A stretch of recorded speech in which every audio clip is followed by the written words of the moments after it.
नमस्कार। हृदय शहर से निकली तो गाँव-गाँव चली, हृदय शहर से निकली तो गाँव-गाँव चली, कुछ यादें मेरे संग पाँव-पाँव चली। सफ़र जो धूप का किया तो तजुर्बा हुआ, सफ़र जो धूप का किया तो तजुर्बा हुआ, वो ज़िंदगी ही क्या जो छाँव-छाँव चली। नवाज़ देवबंदी साहब कहते हैं और बहुत ही खूबसूरत बात कहते हैं। रूबरू थिएटर ग्रुप और विजय सूरी फाउंडेशन की तरफ से शख्सियत सीजन 2 में आज इस वक्त जो शख्सियत हमारे साथ हैं, we are privileged to have him again. Season 1 में हमारे साथ वो आ चुके हैं, लेकिन उनकी शख्सियत के इतने पहलू हैं कि वो 1 घंटे में हम उनसे पूरी बात नहीं कर पाए। It's privilege to have him again in our show. He is avid educationist, he is media communicator, he is author, he is eminent broadcaster, he is producer, he is director। रंगमंच से उनका बहुत गहरा ताल्लुक रहा है। He's former ADG of additional DG of Doordarshan. तो मैं बहुत बहुत बहुत बहुत स्वागत करती हूँ अशोक चिल्खानी जी का।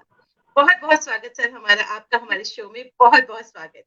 नमस्कार। हेलो काजल एंड सारे दर्शकों को जो कोई जुड़ गया हो या देख रहे हो, तो बहुत अच्छा लगा। 3-4 महीने के लास्ट शो हमने सितंबर में किया था, तो अभी जी 4-5 महीने के बाद दोबारा रूबरू हो रहे हैं, डिजिटली ही सही। जी सर, तो अच्छा जी लग रहा सर। है, अच्छा लग रहा है, thank you very good. Sir, thank you. Privilege to और हैव यू अगेन। तुमको मैं मुबारकबाद देना चाहता हूँ, क्योंकि ये सिलसिला तुम्हारा सेकंड सेशन चल रहा है, सेकंड सीजन। तो उसमें मैं देख जी रहा हूँ सर। बहुत नुमाइंदा शख्सियात को तुमने रूबरू कराया है। तो बहुत इसमें बहुत शुक्रिया। मेहनत कोशिश है तुम्हारी, ये बहुत अच्छा काम है। Thank you sir, thank you, बहुत शुक्रिया सर। सर पहले सीजन में हमने हमने आपसे पूरी बातचीत नहीं हो पाई थी क्योंकि 1 घंटे का ही वक्त था। आज बहुत सारे सवाल हैं, लेकिन हमारे साथ बहुत सारे एस्टीम्ड व्यूअर्स जुड़ चुके हैं। मैं उन सभी का तहे दिल से स्वागत करना चाहूंगी। हमारे साथ शब्बीर मुजाहिद जी कश्मीर से जुड़ चुके हैं। लिखते जी, हैं वेलकम अशोक जी एंड काजल जी। बहुत बहुत हेलो शुक्रिया शबीर। शब्बीर सर। हेलो हमारे शबीर। साथ हमारे साथ अय्याज शारिफ साहब जुड़ चुके हैं। लिखते हैं बहुत खूबसूरत कमेंट लिखा है उन्होंने आपके लिए। मैं इसको स्क्रीन पे डाल देती हूँ ताकि आप उसको पढ़ सकें। हमारे आयाश, साथ आयाश इज अ डार्लिंग। बिल्कुल बिल्कुल। हमारे साथ मनीष चौधरी साहब जुड़ चुके हैं, बहुत बहुत शुक्रिया कहना चाहूंगी। हमारे साथ शालिनी श्रीवास्तव जुड़ चुकी हैं, बेहद शुक्रिया। हमारे साथ जसकिरण चोपड़ा जी जुड़ चुकी हैं जो एक वरिष्ठ रंगकर्मी है, बहुत बहुत शुक्रिया कहना चाहूंगी। हमारे साथ अशोक भौमिक जी जुड़ चुके हैं, बहुत बहुत शुक्रिया कहना चाहूंगी तहे दिल से। जितने भी एस्टीम्ड व्यूअर्स हमारे साथ जुड़ चुके हैं उन सभी का तहे दिल से शुक्रिया अदा करना चाहूंगी। तो सर मेरा वो सवाल यही रहेगा कि जो आपकी आप जो आप हमने लास्ट टाइम बात की थी थिएटर को लेकर, लेकिन इस वक्त जी, आज मैं आपसे जो मेरा मेन फोकस रहेगा वो ब्रॉडकास्टिंग को लेकर रहेगा, और जो आपने किताबें लिखी हैं उन पे मैं बात करूंगी। तो आपकी जो फोन मेमोरीज है ब्रॉडकास्टिंग को लेकर, क्योंकि आपने मोस्टली इंडिया में काफी जगह पे हेड किया स्टेशन को, तो आप मैं चाहूंगी कि हम भी उसका हिस्सा बने। देखिए मैं अभी रिट्रोस्पेक्ट जब मैं सोचता हूँ, तो मैं बहुत अपने आप को या हालात को धन्यवाद देना चाहूंगा, क्योंकि मेरी ब्रॉडकास्टिंग की जर्नी सारी बड़ी इवेंटफुल रही है। वो आम तरह की नौकरी नहीं थी कि मतलब किसी स्टेशन में आप डायरेक्टर हैं या प्रोड्यूसर हैं, क्योंकि 3-4 जगह मैंने काम किया। मेन तो कश्मीर, वो तो मेरी कर्मभूमि थी जहाँ से शुरुआत हुई, और वहाँ भी बहुत तरह के चैलेंजिंग काम हुए। उसके बाद जी मैं लखनऊ चला गया, उसके बाद मैं जम्मू स्टेशन मैंने बनाया, शुरू किया। उसके बाद जालंधर और चेन्नई, और उसके बाद हेडक्वार्टर जब मैं एडिशनल डायरेक्टर जनरल की हैसियत से दिल्ली में अपने हेडक्वार्टर में आया।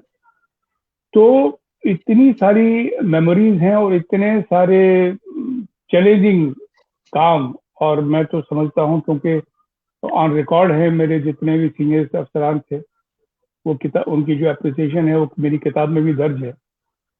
तो जितने मेरे सीनियर थे, सीईओ हमारे प्रसार भारती के रहे हैं, जिनके साथ मैंने काम किया कम से कम 3-4, तो सभी ने मेरे काम को सराहा है, इन राइटिंग सराहा, ऑन रिकॉर्ड सराहा, अलग अलग कामों की। जी तो मैं शुरू करूंगा कश्मीर से। कश्मीर का, जैसे हमने लास्ट टाइम बात की कि मेरा जो थिएटर का सिलसिला था, उसके साथ साथ ही टेलीविजन का सिलसिला शुरू हुआ। और टेलीविजन में जैसे मैंने जिक्र किया कि मैं 10 से 1 साल जब तक प्रोड्यूसर था, तो ज्यादातर ड्रामा ही करता रहा। उसके अलावा भी प्रोग्राम करता रहा। तो ड्रामे में हमने कई सारी पहली मतलब एक तरह से एक्सपेरिमेंट किए, क्योंकि सब नया था, राइटर भी जी नए थे, उनको सीखना पड़ा। हम हालांकि ट्रेन थे, लेकिन इन वर्क में हमको भी कुछ कुछ हम ऑन जॉब सीखते गए। एक्टरों को टेलीविजन का कोई आइडिया नहीं था, कैमरे का, स्क्रीन का, वो भी सीखते। तो एक पॉज खड़ी हुई म्यूचुअली, सबने, आर्टिस्ट, राइटर वाइटर। तो 4-6 साल में एक अच्छे जिनको कह सकते हैं professional mature television writer, television actors ये पैदा हुए। तो उसमें जी थोड़ा बहुत कंट्रीब्यूशन मेरा था। तो ये मैं कहना चाहता हूँ विदाउट एनी ह्यूमिलिटी। तो उसके बाद हाँ, एक बात मैं जरूर अपने ब्रॉडकास्टिंग कैरियर के बारे में, वो इंटरेस्टिंग है। जैसे मैं लास्ट टाइम कहा कि मैं जब टेलीविजन ज्वाइन किया तो मेरी उम्र 18 साल, तो मुझे जी बेबी ऑफ टेलीविजन कहते थे। क्या और बात। जब मैं टेलीविजन का ड्रामा प्रोड्यूसर बना 1975 में, तो तब भी मैं देश भर में सबसे यंगेस्ट था। मैं 22 साल की उम्र में प्रोड्यूसर वाह। था, और ड्रामा प्रोड्यूसर, आप सोच सकते हैं। और उसके बाद में यूपीएससी से मैं 84 में मैंने यूनियन पब्लिक सर्विस कमीशन का वो असिस्टेंट एएसडी के लिए कुछ वो एडवर्टाइजमेंट हुआ था। तो खैर मैं गया और मैं सिलेक्ट हो गया। ऑल इंडिया में हम 11 लोग सिलेक्ट हुए थे। तो तब भी मैं यंगेस्ट था। और फिर जब मैं डायरेक्टर बना मेरे ख्याल 32 साल की उम्र में, तब भी मैं यंगेस्ट था। और जब मैं एडीजी बना तब भी मैं यंगेस्ट था। तो एक तो ये बात मुझे आपको अपने ब्रॉडकास्टिंग के बारे में ये कहनी है। तो कश्मीर में लास्ट टाइम हमने जिक्र किया कि कितने 200-250 ड्रामे और बाकी फिल्में सीरियल कुछ उनमें बड़े मकबूल हुए, जो अभी भी लोगों को याद है।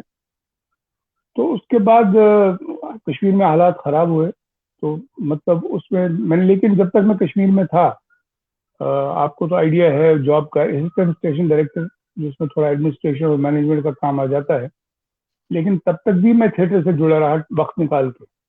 यानी आप समझिए कि 69 से लेके 89 तक, जब तक मैं कश्मीर में था, तब तक थिएटर था चालू चालू। कभी कभी साल में एक आधी होता था, उसके पहले जब ज्यादा फुर्सत थी तो साल में 2-3 प्ले करते थे। 88 रेगुलरली थिएटर के साथ टच था, और हर साल ही एक आध प्रोडक्शन करता था। लेकिन फिर हालात खराब हुए और जाना पड़ा, और वो एक अलग कहानी है, लंबी कहानी, बड़ी दर्द भरी कहानी है। तो उसके बाद मैं लखनऊ चला गया। लेकिन लखनऊ में जब गया तब मैं एक डिप्टी डायरेक्टर प्रोग्राम बना था। तो लखनऊ में भी जी मैं सिर्फ 2 ही साल रहा। लेकिन मेरी खुशकिस्मती ये थी कि वहाँ डायरेक्टर हमारे विलायत जाफरी साहब थे। उनका हाल ही में 4-5 महीने पहले इंतकाल हुआ। विलायत जाफरी भी थिएटर और खासकर लाइट एंड साउंड के बहुत बड़ा नाम है, और उर्दू के बहुत अच्छे राइटर हैं। बहुत ही प्रतिष्ठित और बहुत इनाम याफ्ता हैसियत थी उनकी। तो वो पहले सॉन्ग एंड ड्रामा डिवीजन में थे दूरदर्शन आने से पहले। तो लाइट एंड साउंड में उन्होंने बहुत काम किया। तो जब मैं उनका डिप्टी बन के लखनऊ पहुंचा, तो हम दोनों में एकदम से मेल मिलाप बहुत अच्छा हुआ, क्योंकि उनको पता लगा ये भी थिएटर के आदमी थे। मेरे बारे में उन्होंने पहले ही जानकारी हासिल की थी, मेरे आने से पहले ही। यानी जब मैं पहुंचा तो उन्होंने पहले ही ये कहा कि मैंने सुना तुम कश्मीर में आपकी डाक प्रोग्राम पेश करते थे, बड़ा मकबूल था, जी यहाँ भी तुम कल से शुरू बहुत। सर मैंने करो। देखा, जी जी। बहुत मकबूल प्रोग्राम था वो आपकी दाद। तो उनको ये जानकारी उन्होंने पता नहीं कहाँ से ली थी। तो लखनऊ में भी मैंने वो खतों के जवाब वाला प्रोग्राम मुझसे कराया गया। एनीवे, लेकिन अब मैं अपनी मतलब जो जहन की वसत मिलती है, एक्सपोजर जो होता है, वो कितना इम्पोर्टेंट है। यानी मैं तो सब अपने साथियों से कहता, आम लोग जब किसी आदमी की अपने घर से कहीं ट्रांसफर होती है तो वो कतराता है, क्योंकि बहुत दिक्कतें होती हैं, आप अनसेटल हो जाते हैं, फिर सेटल हो रहे हैं। लेकिन जब आप लाइफ के एक मकाम पे पहुंचते हैं, तब आपको एहसास होता है कि वो ट्रांसफर तो हुई, उनके कुछ नेगेटिव पॉइंट्स होंगे कि घर का डिसिप्लिन, बच्चों की प्रॉब्लम, ये प्रॉब्लम, लेकिन वो एक एक्सपीरियंस है अलग अलग जगहों पे काम करना, अलग अलग लोगों से मिलना। आपका विजन इतना बढ़ता है, आप इतनी चीजें सीखते हैं जो आप उसका अंदाजा नहीं लगा। तो जैसे मैं कहूँ, मैं लखनऊ में गया तो कश्मीर और श्रीनगर शहर और लखनऊ का मुकाबला कीजिए। लखनऊ तो तहजीब का गढ़ है। उत्तर प्रदेश, हिंदी उर्दू के कितने मायानाज अदीब, freedom fighters, top dancers, singers, Banaras, सब यूपी का पार्ट है। तो लखनऊ सारे यूपी में एक ही केंद्र था, इसलिए जितने आर्टिस्ट, फनकार, अदीब, राइटर, उनका मतलब एक तरह से आना जाना दूरदर्शन ही होता था लखनऊ। तो एक मामूली सा किस्सा आपको सुनाऊंगा मैं। जाफरी साहब जैसे मैंने कहा डायरेक्टर थे, और उन्होंने मुझे, मैं तब मतलब मेरे ख्याल 20-25 दिन ही हुए तो मुझे ज्वाइन किए। उन्होंने मुझे कमरे में किसी काम से बुला, मैं बैठा, तो मैंने देखा एक बुजुर्ग से आदमी, बुजुर्ग मतलब वेरी ऑर्डिनरी लुकिंग, वो ठंड का जमाना था, उन्होंने वो ट्वीड का बंद गले का कोट और बहुत मामूली सा जूता, और मतलब ऐसा लगे कि कोई शायद गरीब आदमी, इस तरह का बॉडी लैंग्वेज थी। तो वो बात बात करके वो खड़े हो गए, निकल गए, तो जाफरी साहब उनको गेट तक छोड़ने गए, तो मैं भी उनके पीछे पीछे खड़ा हुआ, तो मेरे डायरेक्टर खड़े हो गए। तो गेट पे उन्होंने कहा 1 मिनट, उनको रोका, मुझे पूछा इनको पहचाना, जानते हो? तो मैं बड़ा मैंने कहा जी नहीं, शर्मिंदा हुआ। उन्होंने कहा ये गोपाल दास नीरज है। Oh Gopal my Das Neeraj. God. तो मुझे ओह एकदम से गॉड। जब जब उन्होंने नाम लिया था, मुझे वो गाना याद आया, गुबार देखते रहे। आई वाज शेकन, मैं इतना शर्मिंदा हुआ। तो खैर वो निकल गए। उसके बाद से मुद्रा राक्षस और एक से एक बड़ी हस्तियां।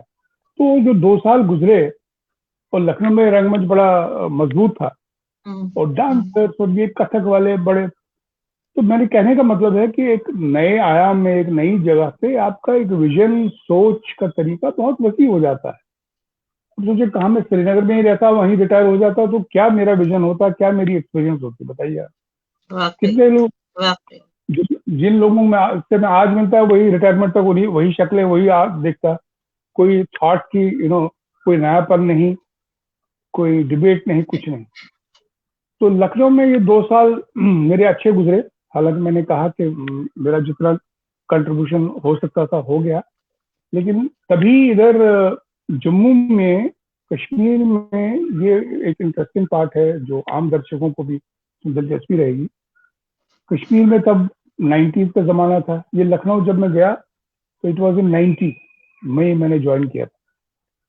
तो कश्मीर में दूरदर्शन के हालात थोड़े खराब हो गए थे, थ्रेट परसेप्शन था, ऑलमोस्ट केंद्र बंद होने की कगार पे था, क्योंकि लोग डरते थे स्क्रीन पे आने से।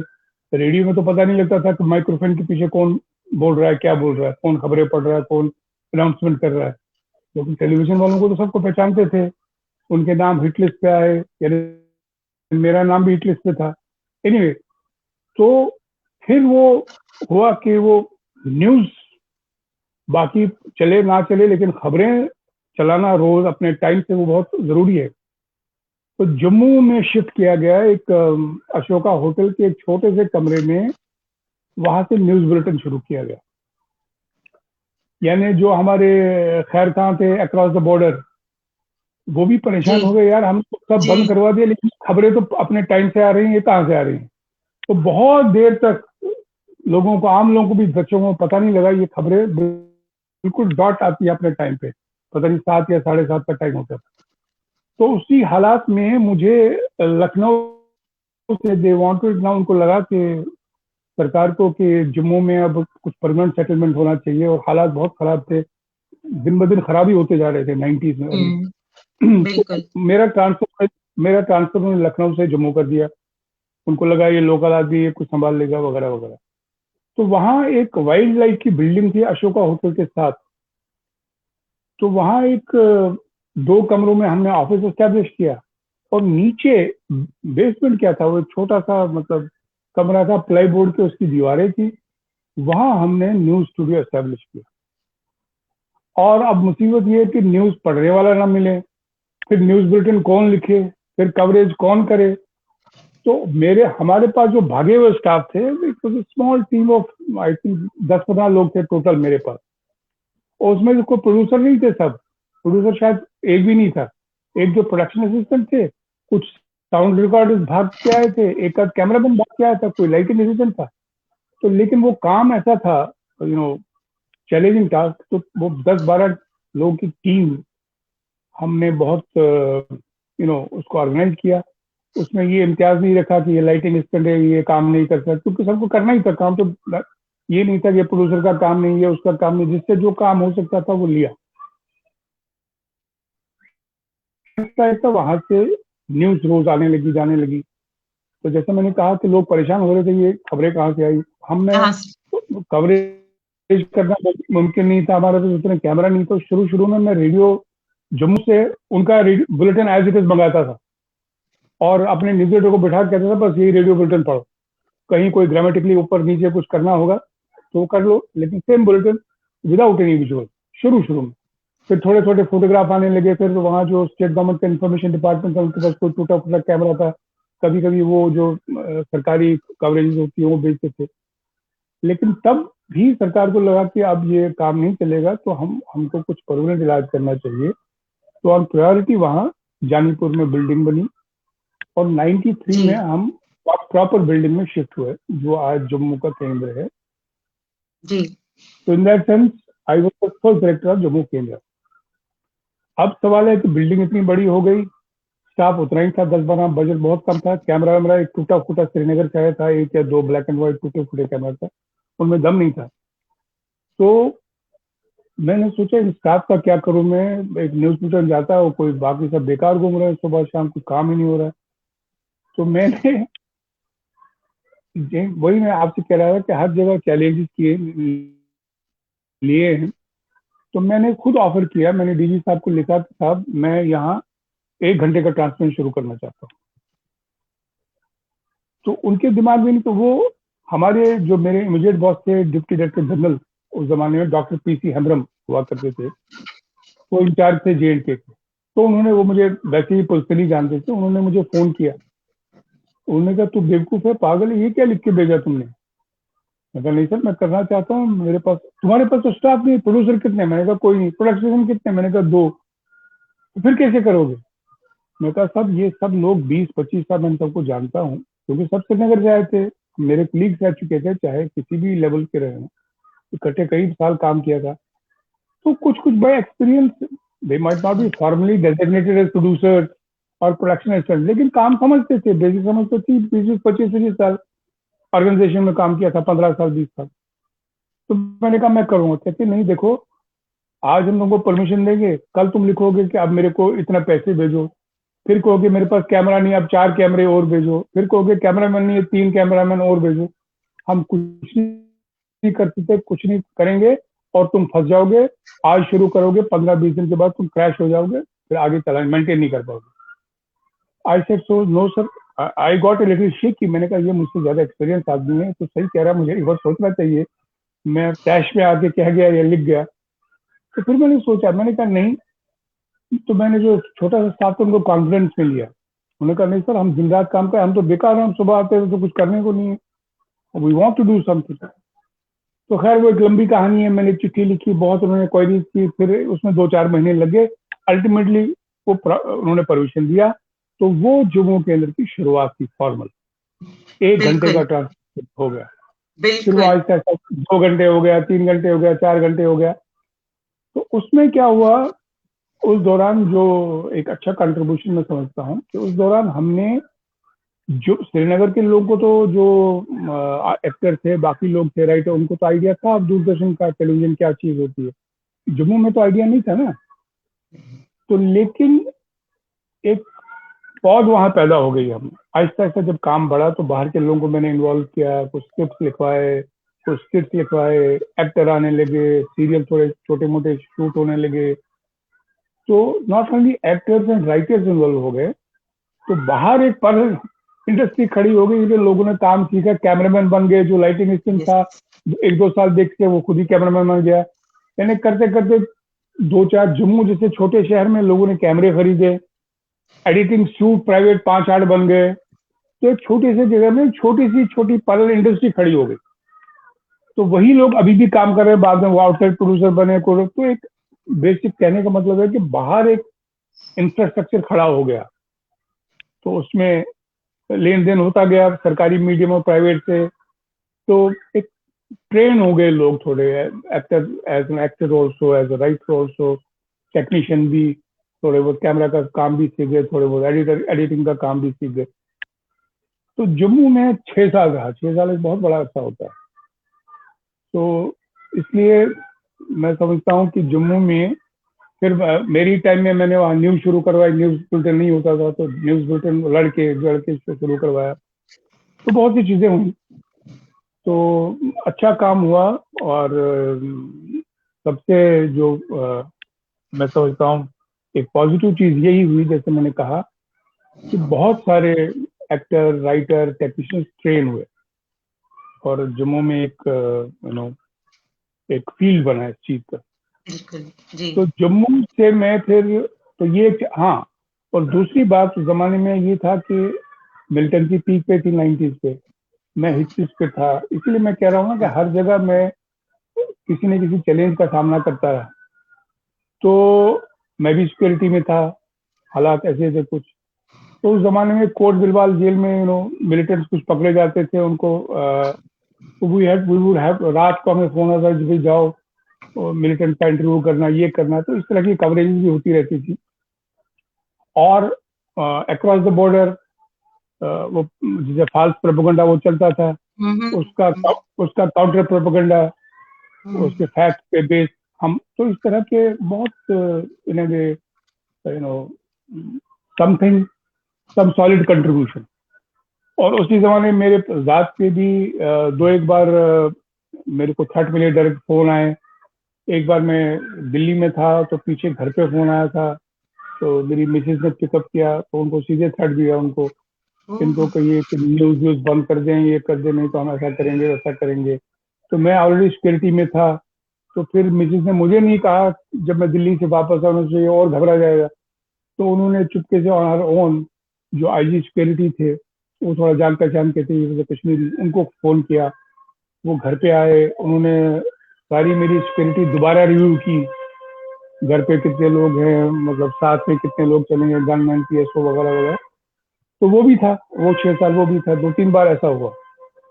तो so in that sense it was eventful. लेकिन मैं जब गया, मैंने कहा यार, एक जहाँ कुछ नहीं था वहां मैं एक केंद्र खड़ा करके चला गया, पूरा जो 4 घंटे का केंद्र है, न्यूज बुलेटिन है, सब कुछ है, और इतने आर्टिस्ट एक्टर ट्रेन हो गए, ठीक है। तो I left with some satisfaction. Then I was sent to Jalandhar. तो Jalandhar, Punjab is a totally different experience, Punjab is so vibrant, and particularly music industry वहाँ की पंजाब की पीक पे थी, तब वो कैसेट का जमाना बहुत था। और सबसे बड़ा चैलेंज जो पंजाब में मुझे मिला, मेरे ख्याल 2000 में, मैं 97 में गया वहाँ, 97 एंडिंग में। तो इट वाज आल्सो स्मॉल केंद्र, पंजाब, सारे पंजाब में एक ही केंद्र था, जलंधर। स्मॉल केंद्र इन द सेंस कि वही 3.5-4 घंटे की सर्विस थी वहाँ। तो suddenly because of different reason, सरकार में आइडिया आया कि साहब, प्रेशर था उनको कि वो क्या था कि वो दिल्ली में एनडीए की गवर्नमेंट थी, पंजाब में अकाली दल की गवर्नमेंट थी, Akali Dal and BJP were partners in the state also. तो एक फैसला ये हुआ कि साहब, ये पंजाबी जो है, ये हमारा डायस्पोरा बाहर है, कनाडा में, यूएस में पंजाबी सुनो, तो एक पंजाबी चैनल ये 4 घंटे 3 घंटे नहीं चलेगा, इसको राउंड द क्लॉक चैनल होना चाहिए, 24 आवर चैनल पंजाबी। तो ये बात हुई, तो ये ऊपर ऊपर चल रही थी बात, हमें कोई आइडिया नहीं था। तो सडनली मेरे ख्याल अगस्त में वो लॉन्च हुआ था, मेरे ख्याल मई या जून में मुझे दिल्ली बुलाया गया। तो कहा कि भाई साहब, आपको 24 घंटे का चैनल लॉन्च करना है। मैं तो घबरा गया, क्योंकि स्टाफ हमारा उतना ही था जैसे तरह 4 घंटे का होता है, कैमरा वगैरह भी उसी हिसाब से थे। और मुझे मालूम था कि सरकार में और पैसा लेना या और कैमरा मांगना या और स्टाफ मांगना कितना मुश्किल काम है। तो मैंने कहा सर, कैसे हो सकता है, अभी तो 4 घंटे हम मुश्किल से फीड कर रहे हैं, मेरे पास प्रोडक्शन 5 है, प्रोड्यूसर 3 है, जैसे होता है कैमरामैन 6 है, ये कैसे हो सकता है, न्यूज बुलेटिन है, वो ये कहता नथिंग डूइंग, ये बिल्कुल फाइनल डिसीजन है टॉप लेवल का, ये तो करना ही पड़ेगा, बाकी हम देखेंगे आपको क्या चाहिए वो हम। तो I know it will never come, तो सोचो। तो फिर भी मैंने सोचा चलो इसमें शायद 6-8 महीने का वक्त मिलेगा। तो सडनली हमारे राजीव रतन शाह साहब सीईओ थे, तो 15-20 दिन के बाद वो दौरे पे आए Jalandhar. Along with full team, DDG जितने भी थे वो सब आए। कहा 5 August launch of Punjabi channel 24 hour. मैंने कहा सर लॉन्च तो करेंगे लेकिन रोज के 24 घंटे के प्रोग्राम में कहाँ से लॉन्च, उसके लिए तो तैयारी चाहिए ना। 8-10 महीने का नोटिस हो तो आप प्रोग्राम कैन करके रखेंगे। आज तो आपने चला दिया मान लीजिए 24 घंटे, कल कैसे करेंगे, परसों नरसों, you know it is television white elephant, 24 hour feed करना, नथिंग में हम कुछ नहीं जानते, आप प्लान करो फटाफट। तो मैं कहा साहब स्टाफ और देख लेंगे क्या चाहिए आपको वगैरह वगैरह। तो ये हुआ मई के महीने में या जून के महीने में। यू कांट इमेजिन काजल कितना टेंशन मुझे तो है ही है, और जो मेरे साथी थे अकेला तो मैं कुछ कर नहीं पाता था। तो डे एंड नाइट, अब 24 घंटे का 6 पॉइंट चार्ट बनाओ, हर दिन का 24 घंटे क्या फीड करोगे, लाइब्रेरी में रिपीट है कितना रिपीट करोगे, कब तक रिपीट करोगे। तो खैर वो चैनल जब उस पर जो मेन बात थी कि चैनल लॉन्च का जो प्रोग्राम हुआ, तो वहाँ जलंधर में एक पंजाब पुलिस का स्टेडियम है, पीएपी स्टेडियम, बहुत बड़ा है, मतलब 40-50 हज़ार की कैपेसिटी है उसमें। तो it was a huge show, और पंजाब के टॉप से top singer artist participated in that, and whole team from Delhi, our seniors, और एनडी मतलब अरुण जेटली साहब तब हमारे मिनिस्टर थे आईएनडी के, और पंजाब की सारी गवर्नमेंट, बादल साहब चीफ मिनिस्टर थे, वो सब के सब। It was a huge VIP, because it was more of it became political event कि हमने जी एक पंजाबी चैनल लॉन्च करवाया ये वो। एंड खैर वो शो तो जबरदस्त हुआ। मुझे ये कहना है आपसे कि जब वो शो हुआ उसका रेवेन्यू भी बहुत हुआ, लाखों में उसकी अर्निंग हुई। वो मेरे ख्याल 5-6 घंटे चला, रात को, शाम को 6-7 बजे शुरू हुआ, रात को 1 बजे तक चला, और 50,000 का पैक, कोई हिला नहीं वहां। तो खुशी की बात ये हुई कि राजीव रतन शाह जब वापस गए तो उन्होंने एक चिट्ठी लिखी मुझे, तारीफ मेरी की तो वो तो चल अच्छी बात है, केंद्र की बहुत अच्छा ये सब, लेकिन सबसे बड़ी बात ये थी कि उन्होंने एक चिट्ठी सारे स्टेशनों को लिखी, खासकर जो बड़े station as compare to Delhi और मुंबई और चेन्नई, जलंधर जो स्मॉल स्टेशन, स्मॉल थे, उनको एक तरह से डांट दी, रेफरेंस दिया जलंधर का कि भाई जलंधर का मैंने ये शो देखा, ये तो तूफान का शो था, तुम इतने बड़े स्टेशन तुमने आज तक क्या किया, तुम लोग क्या कर रहे हो, और उन्हें एक शो में इतना रेवेन्यू कमाया वगैरह वगैरह। तो that letter is also on record. तो ये हुआ, और उसके बाद फिर वो पंजाबी चैनल देखना पड़ा, फिर मॉर्निंग शो शुरू किया, उसमें लाइव 2-2.5 घंटे, उसमें जो पंजाबी डायस्पोरा है जिनका टाइम जोन में ज्यादा फर्क नहीं है, जैसे दुबई उबई मिडिल ईस्ट, तो लगातार वो जुड़ते रहे लाइव फोन से सुबह शाम। तो कई खास नए प्रोग्राम उसमें शुरू हुए, बहुत सारी चीजें हुई, मेनी फर्स्ट, एंड जो सिंगर्स हैं जैसे जसबीर, ये जेसी है, और ये सब ये मेरी जमाने में इंट्रोड्यूस हुए, बहुत सारे, गुरप्रीत गुग्गी, ये सब, so many comedians and top. क्योंकि हम, मेरा एक शो होता था वहाँ बड़ा पॉपुलर, वो हर हफ्ते होता था, और उसका रेवेन्यू हमारा लाखों में आता था। तो उसमें music used to be a combination of music and comedy shows. तो जितने टॉप हंसराज हंस एंड सुदूर सिकंदर एंड इन्हें नए साल के प्रोग्राम में जगजीत सिंह को मैंने बम्बई से लाया, और ही नॉट ओनली कि बैठ के गाए, वो खड़े होके उन्होंने नाचा स्टेज पे। तो इस तरह से लोग थे। अच्छा, आपको ये जो एक इंटरेस्टिंग बात है, ये जो WWF में जो रेसलर आता है इंडिया का, क्या नाम है उसका, अभी नाम याद आएगा, he is a huge star now, know that big man, खली हाँ खली खली हाँ, ही इज खली फ्रॉम पंजाब। तो उसको यस मैं खली। इंट्रोड्यूस किया था पहली बार मैंने इंट्रोड्यूस किया। तो इस तरह के बहुत फर्स्ट है, अब याद भी नहीं है, बहुत सारी चीजें। तो ये पंजाब भी, मैं जलंधर भी मैं 6 साल रहा। और हाँ, और एक मजेदार वाक़ा है इसमें, जलंधर से जुड़े 2-3 हैं।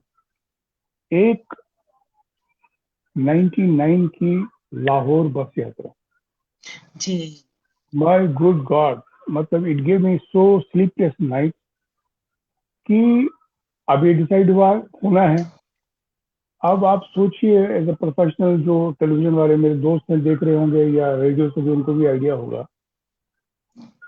इतना बड़ा not India Pakistan became a world event. सारी दुनिया की नजरें इस इवेंट पे है कि Vajpayee ji Indian prime minister by bus जा रहा है टू लाहौर। लाहौर। अब हमें कवर करना है, कवर लाइव करना है, अमृतसर एयरपोर्ट से लेके वाघा बॉर्डर तक। It should be around 30 kilometers or more maybe. You have to be live on television. God, very tough. तो ये 15-20 दिन पहले आया, एज यूजुअल आया, ऐसे करना है, प्लान करो फटाफट। वो तो मेरे जिंदगी का सबसे बड़ा one of the toughest challenging और चैलेंजिंग मतलब चैलेंज है वो, तो उसको आप डिस्क्राइब ही नहीं कर सकते। तो एयरपोर्ट से वो लैंड हुए plane along with all the entourage. Camera वहां से शुरू होता है, बस में बैठते हैं, एंड रूट कवरेज होती है, चॉपर में कैमरा रहता है, कहीं ब्रेक ना हो, रास्ते में 1-1 किलोमीटर के बाद कैमरा है, 10-12 कैमरा है, फिर वहां तक पहुंचते हैं। आप सोचिए कि कहीं कोई फ्ला अगर हो गया, वर्ल्ड का मीडिया हमारी कवरेज ले रहा है, फुटेज कर रहा है। एक तो पॉलिटिकल इंपॉर्टेंस है, विजुअली सारी दुनिया देख रही है। शायद ही कोई हिंदुस्तान या पाकिस्तान में होगा who would not have been glued to television on that day. And मतलब hats off to my colleague जो इंजीनियर थे, सुपर इंजीनियर हमारे बड़े काबिल थे। कितने कैमरा लगे, क्या प्लानिंग हुई, डिटेल, कितने दिन पेपर और पेंसिल लेके हम बैठे हैं कहीं कुछ ना हो जाए। और अल्टीमेट और दो चीजें, एक तो एसपीजी जो प्राइम मिनिस्टर साहब के साथ होती है, उनके साथ मैंने कई बार डील किया क्योंकि पंजाब में कई इस तरह की कवरेज हुई। एसपीजी के साथ डील करना बहुत ही मुश्किल है, very impossible. You know last minute पे कोई आएगा, किसी को लगा तार हटा दो, पीछे चलो। अब यू कांट एक्सपीरियंस सर, हमारा शॉट है, ये कैमरा है, मैं तार निकालूंगा, कैमरा बैठ जाएगा। अगर किसी के दिमाग में आया, पहले आप प्लान करते हैं, उनसे पूछ के करते हैं प्लान, फिर भी लास्ट मिनट में उनको आपने उस सब प्लान किया, आप बैठे हैं निश्चिंत, चलो अब ये हो गया, there can be last minute changes, no not allowed. उनके साथ कोई आर्ग्यू नहीं कर सकता। तो ऐसा ही हुआ, एयरपोर्ट पे जैसे ही लैंड हुआ तो उसके 15 मिनट पहले एसपीजी वाले आए, ये क्या, no go back go back. इन्हें जो मेरा सुपरिटेंडेंट था, मतलब बिलीव मी, ही ऑलमोस्ट अपना हार्ट अटैक, सिर्फ शॉर्ट ही नहीं था, मैं हम क्या करेंगे। फिर हम कहीं छत पर पे ले गए, इस तरह की चीजें होती रही। तो बहुत मुश्किल से, but that was the most satisfying day of my career till date. अभी मैं उसको याद करता हूँ क्योंकि it got immense praise all over. कहीं कोई ग्लिच नहीं हुआ, सबसे बड़ी बात ये थी। और जो एक मैं सीक्रेट तुम्हारे इस प्रोग्राम में आज शेयर करना चाहता हूँ, आई don't no, I will be hold up. जब वाघा बॉर्डर पे, ये वाघा बॉर्डर का गेट है, जैसे ही हमारी मतलब वाजपेयी जी की बस यहाँ आती है और गेट के अंदर इस तरफ जाती है, तो हमारा जो फेंसिंग है, हमारे कैमरा वैमरा, हमारी टीम, हमारे सारे लोग यहाँ है, they are not allowed to cross the border, go that side. तो वहां से उनका मीडिया है, उनका कैमरा वैमरा है अगली साइड से, हमारा इस साइड से। तो जैसे ही मतलब उनको जाना था, उतरना था, तो वहां पे हम खड़े थे, अभी वो आने वाले। तो लास्ट मिनट पे आइडिया है यार, जब वो जाएंगे, बस से उतरेंगे, नवाज शरीफ साहब वहां से आएंगे, पाकिस्तान के प्राइम मिनिस्टर, ये दोनों हाथ मिलाएंगे, वो मूवमेंट, वो लम्हा बाद में रिकॉर्डेड में नहीं जाता हमको, लेकिन वो मोर लम्हा, तो वाजपेयी जी का फ्रंटल फेशियल एक्सप्रेशन आपको मिलेगा ही नहीं, उनका तो बैक होगा हमारी कैमरा की तरफ। There is no way they will allow our camera to go that side, live camera. ऐसे तो रिकॉर्डेड कवरेज में बाद में शॉर्ट एडिट कर डाल सकते हैं। तो ये दिमाग में आया, यार ये तो बहुत गंदी बात हो जाएगी, वो हिस्टोरिक मोमेंट का हम उनका उस सेकंड पे उनका चेहरा नहीं ले पाएंगे। हाँ, नवाज शरीफ का चेहरा हमारे कैमरे में आएगा क्योंकि he is facing our camera, लेकिन we can't have the face of our own prime minister. तो मैं अपने टेक्निकल हेड से क्या करें, तो उसने कहा एक ही तरीका है। कहते क्या? कहते जो उनका कैमरा है पाकिस्तान वालों का, वो अगर अपना वीडियो आउटपुट का एक तार हमको दे दे और हम अपना तार, उनके साथ ये डायलेमा था, उनके लिए नवाज शरीफ का बैक आता, फेस नहीं उनका आता, they have the same problem. मैंने कहा ये तो आइडिया अच्छा है, लेकिन कहता है हमने सोचा अगर हम एसपीजी को बोलेंगे कि साहब वहां से हम तार ले रहे दीवार पे, वो तो सवाल ही नहीं है, impossible, they would throw jealous कि कोई तार वहां से आएगी इधर इस तरफ, या इधर से कोई तार जाएगी। तो ये मैं पहली बार ये सीक्रेट आज बता रहा हूँ तुमको। तो एनीवे, और दीवार के पास हमने कानाफूसी करके किसी वहां देखा, ये टेलीविजन का कोई था, टेक्नीशियन था, कौन था गॉड नो। तो मैंने कहा तुम्हारा इंचार्ज कौन है? एक प्रॉब्लम है, जरा बुलाओ उनको। वो आए पास में, तो मैंने उनको भी ख्याल आया, ये तो सही कह रहे हैं, हम भी नवाज शरीफ साहब का शॉट नहीं ले सकते फ्रंटल।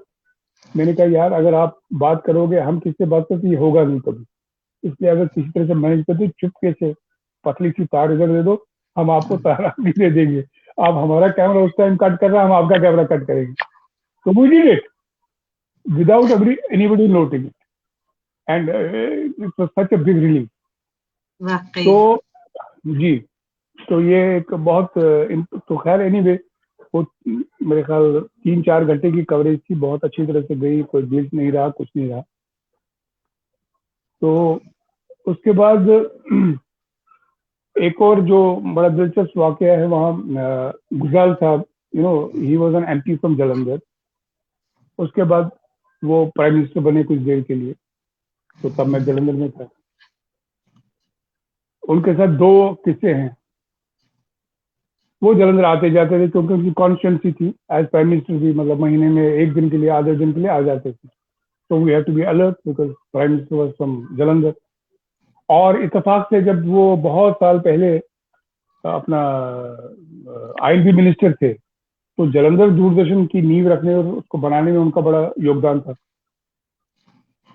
तो एक किस्सा ये है कि इलेक्शन डिक्लेयर हो गए, और जैसा आपको मालूम है कि वो इलेक्शन ब्रॉडकास्ट होते हैं, हर पार्टी को कुछ कुछ टाइम अलॉट होता है, पर्ची अलॉट होती है ब्रॉडकास्ट के लिए, टेलीकास्ट के लिए, है ना। वो दिल्ली में एक इलेक्शन कमीशन के यहाँ पर्चियां निकाली जाती हैं कि ये मिनट, ये टाइम आपको इस केंद्र पे इतना मिलेगा, इस स्टेशन पे ऐसा होता है। तो ऐसा ही हुआ, कुछ इलेक्शन था, तो इनकी गुजराल साहब की पार्टी जनता दल यू थी। तो वहाँ ये तो नहीं गए, इनका जो पार्टी वाला डिसाइड, दिल्ली में पर्चियां निकाली गई, तो उन्होंने टाइम ले लिया जितना पार्टी के हिसाब से, दिल्ली में इतना टाइम लिया, बिहार में इतना लिया, यूपी में लिया। तो Jalandhar was not in their important list, तो जलंधर के लिए उन्होंने कोई टाइम लिया नहीं था उनका। तो खैर हमें कोई दिक्कत नहीं थी, बाकी पार्टियों का हमने अब रिकॉर्डिंग शेड्यूल की। उसमें बड़ी सख्ती होती है, आपको पता है, स्क्रिप्ट पहले मंगाया जाता है 48 घंटे पहले, फिर उसकी वेटिंग होती है, फिर बाहर के एक्सपर्ट वेट करते हैं, अगर कोई गलती है तो उनको बुला के कन्विंस किया, वो कभी भी नहीं मानते, अड़ जाते हैं। फिर उनको आप परसुएड करते हैं, साहब ये हमारी पॉलिसी है, देखो ये कोर्ट के खिलाफ है, ये शब्द चेंज करो, कुछ करो। तो ये सब चलता रहा। इसी दौरान गुजराल साहब एक दिन के लिए, रात के लिए जालंधर आए। उनको किसी ने कहा कि साहब ये ब्रॉडकास्ट चल रहा है, ये जनता दल जो आपकी पार्टी, तो जालंधर पंजाब में कुछ है, हाँ क्यों नहीं। अब उनको तो ये नहीं पता होगा, प्राइम मिनिस्टर ये इसका प्रोसीजर है कि मतलब जब तक इलेक्शन कमीशन नहीं कहा, पर्ची नहीं होगी, टाइम अलॉट होगा, तब तक नहीं कहे। तो फोन लगा, वो फोन लगा तो मुझे फोन आया, साहब वो इलेक्शन ब्रॉडकास्ट गुजराल साहब रिकॉर्ड करना चाहते हैं। अब बताओ मैं क्या करूं? प्राइम मिनिस्टर ऑफ इंडिया कहता है मुझे रिकॉर्डिंग करनी है, और मेरे पास कोई तरीका नहीं है उसको अलाउ करने का। I can't go beyond election commission, वो का टाइम ही नहीं है। It will be a huge issue, opposition वालों को इशू मिलेगा। ये शाम के वक्त, रात के वक्त 5 या 6 बजे उनको वापस जाना था। कहते हैं कल सुबह 10 बजे वो आएंगे रिकॉर्डिंग के लिए स्टूडियो में। एक तो रिकॉर्डिंग के लिए कोई अलॉटमेंट नहीं है, स्लॉट नहीं है, दूसरा स्क्रिप्ट नहीं है, स्क्रिप्ट की वेटिंग नहीं है, वो क्या बोलेंगे, कैसे बोलेंगे, कुछ पता नहीं है। तो उस जमाने में बहुत टफ सीओ थे हमारे, mister Gill, SS Gill CO हुआ करते थे। रात को जब 7-8 बजे, अच्छा, एसएस गिल जो है उनको अपॉइंट करने वाले गुजराल साहब ही थे, तो उनकी आपस में बहुत जबरदस्त ट्यूनिंग थी। अब मेरे लिए तो बड़ा मुश्किल हो गया, मतलब यू कांट बिलीव, मतलब मैंने, अब कहना ही था, मैंने फोन किया। उस जमाने में डीजी भी नहीं था हमारा कोई, SS Gill was looking after disease work also and CO also. वो बहुत सख्त किस्म का आदमी थे। रात के 10 बजे, 11 बजे, मैंने कहा यार मैं कैसे उनको फोन करूँ, लेकिन करना पड़ेगा, गुजराल साहब सुबह 10 बजे आ रहे हैं। अगर मैं रिकॉर्ड करूं उसके बाद टेलीकास्ट ना हो तो और ज्यादा हालत खराब है कि प्राइम मिनिस्टर को आपने रिकॉर्ड किया टेलीकास्ट नहीं किया। तो उसमें फिर मैंने फोन किया हिम्मत लगा के, मैं कहा सर ऐसे ऐसे है। तो उन्होंने कहा सो व्हाट। मैंने कहा इसकी कॉम्प्लिकेशन मैंने समझाई उनको कि साहब ये है टाइम अलॉट। ओके ओके, हमारे दिल्ली में एक कोऑर्डिनेटर था, आप उनसे बात करो। तो उन्होंने फोन छोड़ दिया। अब मैं क्या करूँ, उनको जगह, वहां से भी कोई हल नहीं निकला। फिर सुबह, तब तक मैंने अब तैयारी करवा दी, मैंने स्टाफ को बुलाया सारे को, मैंने कभी सेट लगाओ 10 बजे आएंगे, तब तक एक पैदल तैयारी हमने शुरू कर दी। लाइटिंग वाले को बुलाओ, मेकअप वाले को, कैमरामैन को 8 बजे बुलाओ, सब कुछ रात को ही सबको अरेंज कर दिया। और सुबह मैंने इलेक्शन का, मैंने कहा गिल साहब थे election commissioner, chief election commissioner, मैंने सीधे उनको फोन लगाया। तो वहां एक पानी हुआ करते थे डिप्टी चीफ इलेक्शन कमिश्नर, उन्होंने कहा जी गिल साहब, मैंने कहा जी ये प्राइम मिनिस्टर का इशू है, I want to talk to chief election commissioner directly. तो he is in meeting, deputy chief election commissioner की मीटिंग में, उनसे बात करवाते हैं। मैंने कहा इट्स वेरी इंपॉर्टेंट प्लीज। तो वो आए पानी साहब, तो मैंने उनको सारा एक किस्सा समझाया। तो he was very nice sympathetic. मैंने कहा सर वो 1-2 घंटे वो आने वाले हैं, मुझे बताइए क्या करना है। तो उन्हें आज कोई नहीं, इसका हम सोचेंगे, आई स्पीक टू यू, आप कर लो रिकॉर्ड। तो मेरी जान में जान है। अब मजा ये है, वो आए गुजराल साहब, अब प्राइम मिनिस्टर प्रोटोकॉल रिसीव किया, ले गए स्टूडियो में। मैंने कहा सर 5 मिनट का टाइम। हाँ हाँ ठीक है ठीक, स्क्रिप्ट है ही, गोइंग टू स्पीक एक्सटेम्पोर।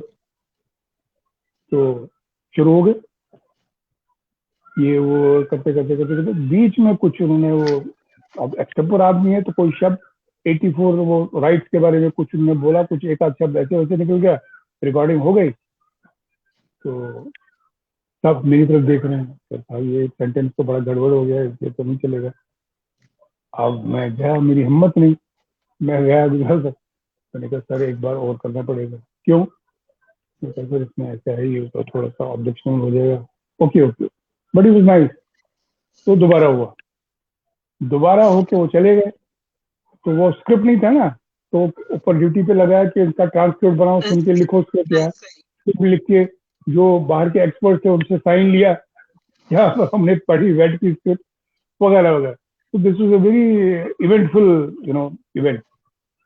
और उसके बाद मजा हुआ। गुजराल साहब कुछ शायद 1 आध महीने के बाद या उससे पहले, मुझे पूरा याद नहीं, उससे पहले या उसके बाद जलंधर के दौरे पे आना था। उनके एक खास कांटेक्ट थे दीपक जलंधरी, एक बड़े वेल नोन जर्नलिस्ट जलंधर के थे, उनका नाम ही दीपक, अभी वो भी नहीं है अब। तो उनके अच्छे रेपो थे, वो उनका प्रोग्राम सारा पंजाब में कोऑर्डिनेट करते थे, उनके मेरे साथ अच्छी ट्यूनिंग थी, मेरे घर वर भी आते थे।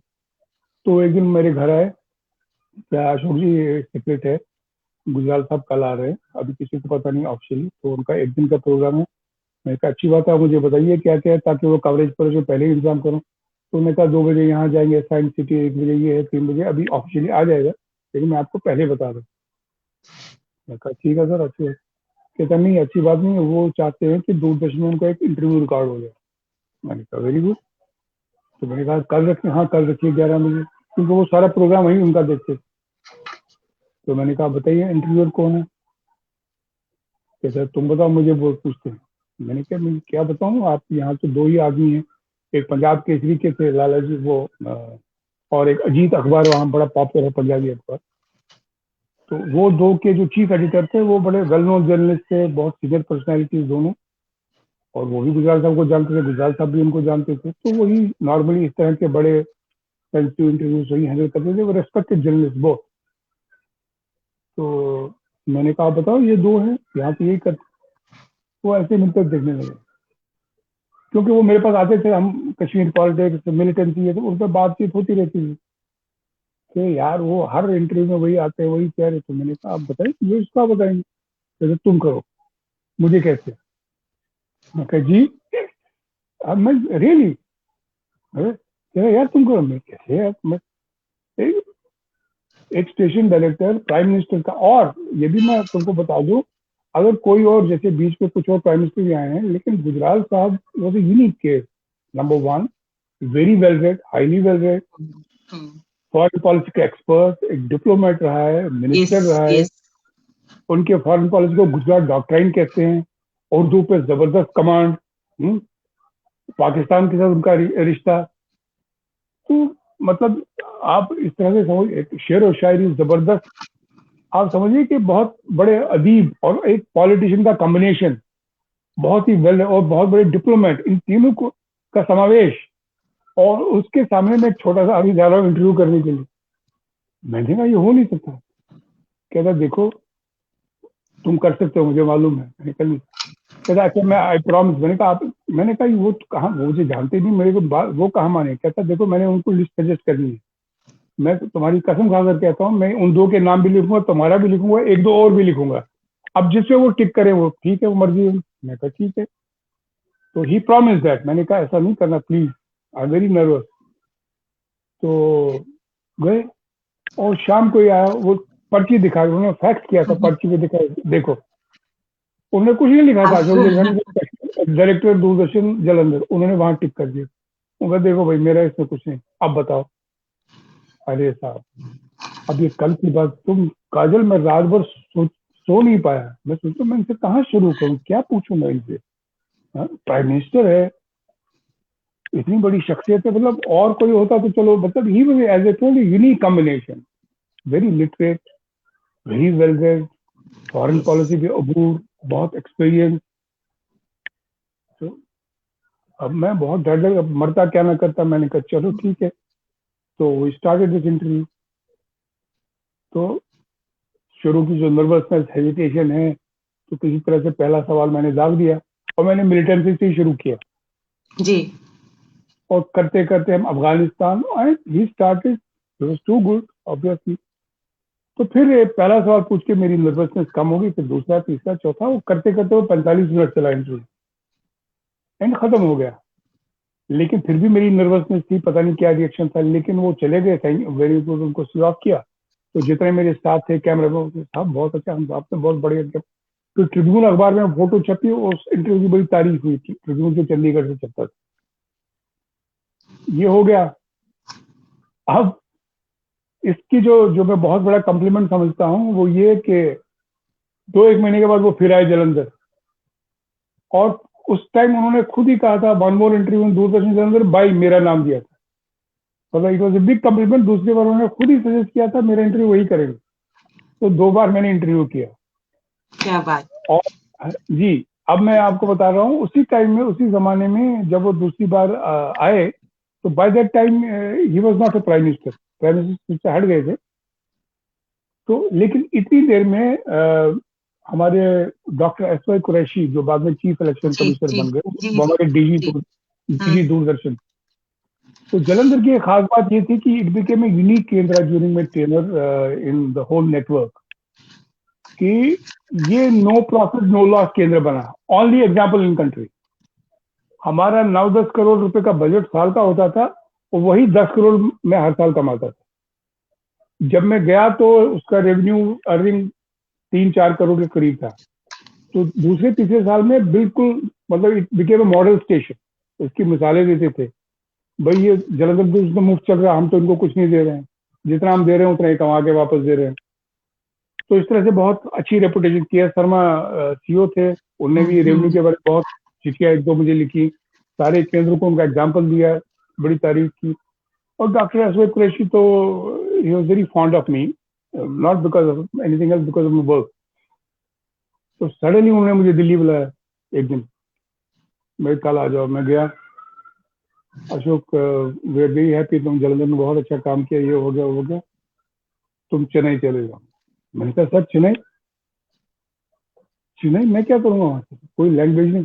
अरे कुछ नहीं होता लैंग्वेज लैंग्वेज। मैंने कहा नहीं सर, मैं बता रहा हूँ आपको, आई कांट।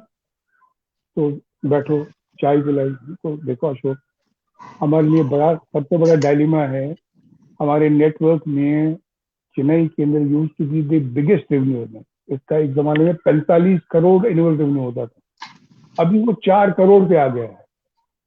क्योंकि वहाँ सन टीवी, वहाँ विजय टीवी, चेन्नई में सबसे ज्यादा, जी यहाँ तो बाद में हुआ, चेन्नई में प्राइवेट चैनल का बहुत हावी थे वो सब, और बहुत जबरदस्त कॉम्पिटिशन है, वो very big channel this still are. तो वो बिल्कुल हालत खराब है वहाँ, सब लसाड़ी हुए, कोई काम नहीं हो रहा है, कोई इन हाउस प्रोडक्शन नहीं कर रहे हैं लोग सब। तो तुमने जलंधर में अच्छा था, हमने बहुत सोचा सीओ साहब और मैंने, तो हमने सब पर नजर डुलाई, तो हमने सोचा यू आर द बेस्ट। मैंने हाथ जोड़े, मैंने कहा सर मैं तमिल, वहाँ भाषा है, प्रोग्रामिंग सारी तमिल में है, मैं क्या कर रही हूँ, जस्ट अंडरस्टैंड माई डायलेमा। एक भी प्रोग्राम मेरी समझ में नहीं आएगा। तो सारी प्रोग्राम था वहाँ, हिंदी भी अलाउड नहीं थी, हिंदी में समाचार भी नहीं जाते थे नेशनल न्यूज का। कुछ नहीं, नथिंग नथिंग, 10 दिन। तो अब वो इंसिस्ट कर गए, मैं उनको ना भी नहीं करता था, मैं निकल गया। मैं वापस आया जलंधर, तो उसके दूसरे तीसरे दिन ये गुजराल साहब का इंटरव्यू था, जो मैं दूसरी की बात कर रहा हूँ। तो वो जो मेरे दोस्त थे कॉमन, जो लिंक था, मिस्टर दीपक जलंधरी, उनको पता लग गया। वो भी मायूस हो गए, यार तुम इतना अच्छा काम क्यों उनको निकाल रहे हैं। मैंने कहा आप क्या बताएं यार। तो मुझे ये कहना है कि गुजराल साहब, रिकॉर्डिंग खत्म हुई तो वीआईपी रूम में ले गया, हम बैठे, रिलैक्स, चाय वाय पिला रहे हैं, हम उनको सी ऑफ करने की तैयारी है। तो he was very happy, sir very good, ये वो। तो मेरा जो ये दीपक जलंधरी साहब है, उन्होंने कहा साहब वी आर लूजिंग हिम। कहते क्यों? कहते साहब इनकी ट्रांसफर होनी है, इनको कहते नहीं। He was August, why? मैं कहा साहब हो गया 5-6 साल कह रहे हैं। नहीं नहीं, कौन करता आपकी ट्रांसफर? तो सो नाइस है सर। सीओ कौन है सीओ? तो मैंने कहा आई, नहीं नहीं, आई स्पीक टू, फिर आगे में काटा, मैं वाजपेयी जी से बात करूंगा। He came to this, Vajpayee ji prime minister थे। कहा मैं वाजपेयी जी से बात करूंगा। ऐसा कैसे होगा, तो इतना अच्छा काम कर रहे हो। तो मैंने उनके हाथ जोड़े, मैंने सोचा ये जाएंगे वाजपेयी तो वो डिपार्टमेंट में, सीओ डीजी विल फील, उनको लगेगा इन्होंने ही करवाया, प्रेशर। अब वहाँ जाहिर सी बात है कि पीएमओ से एक फोन आता तो फिर किसी हिम्मत नहीं होती ना, तो जाहिर सी बात थी। बट इनका जेस्चर देखिए कैसे, मैं वाजपेयी साहब के पास जाऊंगा, I talk to mister Vajpayee. तो मैंने हाथ जोड़े, मैंने कहा नहीं सर आज नहीं तो कल जाना ही पड़ेगा, 6 साल हो गए वगैरह वगैरह। तो मैं थोड़ा सा टोन डाउन किया। तो ये एक बड़ा इम्पोर्टेंट था मेरा इंटरेक्शन उनके साथ। तो उसके बाद जी, तो उसके बाद जब मैं फाइनली चेन्नई गया, आई वेंट इन 2003। हाँ, उन्होंने कहा, कुरैशी साहब ने मुझे मोटिवेट ऐसे भी किया, कहा देखो तुमको थोड़ी देर के लिए जाना पड़ेगा, तुम्हारा प्रमोशन होने वाला, फाइल चल रही है, तो तब तक यार कुछ करके आओ वहाँ से, प्लीज फॉर गॉड से। तो मैं जलंधर में कुछ किया, कुछ डंडा वंडा चलाओ, कुछ करो। तो मैंने कहा ठीक है सर, मैं जाऊंगा। And I went to Chennai. I don't know, Chennai वाले सुनेंगे थोड़े नाराज भी हो जाएंगे, लेकिन they stand with me even now today, इतने साल हो गया। तो मैं जब गया, अब क्या होता है यही मैं आपको समझाना चाहता हूँ कि जगह जगह घूमने से क्या फायदा होता है। जब मैं लखनऊ में था, एक वहाँ की सभ्यता, कल्चर, आर्टिस्ट, जिस तरह से पंजाब है, it was different exposure. Musician, comedian, the lifestyle, the rural life of Punjab, it is so enriching, सूफियाना म्यूजिक, एक से एक बड़े सिंगर। तो गढ़ था वो। तो पंजाब का इस तरह का एक्सपीरियंस रहा, बहुत एनरिचिंग और रिच एक्सपीरियंस। उसके बाद में जब चेन्नई गया, तो वहां देखा the whole staff was so, मतलब एकदम बड़ा हौसला खो बैठे थे, डिमोरलाइज। क्यों? क्योंकि Sun TV, Vijay TV, as I told उसका जो वहाँ 24 आवर चैनल है चेन्नई का, उसका नाम है पुदगई। जैसे डीडी पंजाबी, पंजाब में मैंने डीडी पंजाबी शुरू किया था, यहाँ ऑलरेडी चल रहा था 24 आवर पुदगई, लेकिन कोई नहीं देखता था, नो बड़ी, even the staff didn't know, same repeat programme.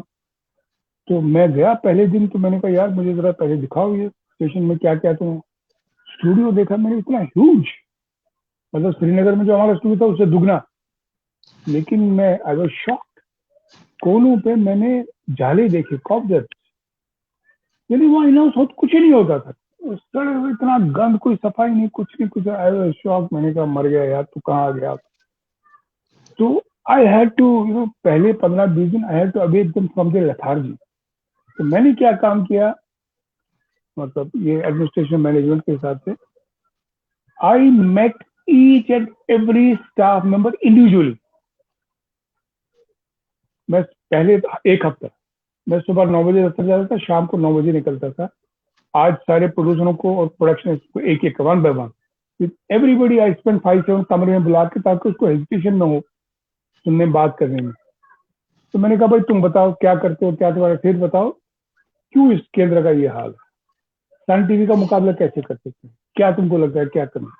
I spoke to carpenters, I spoke to painters, और यू विल बी सरप्राइज, उसमें मुझे एक दो कारपेंटर, वो भी पुराने थे 20-25 साल, एक दो कारपेंटर ऐसे मिले मुझे, उन्होंने मुझे क्रिएटिव सजेशन दिए, उनको मैंने प्रोग्राम असाइन किए। I made them to produce programme, carpenter, two of them.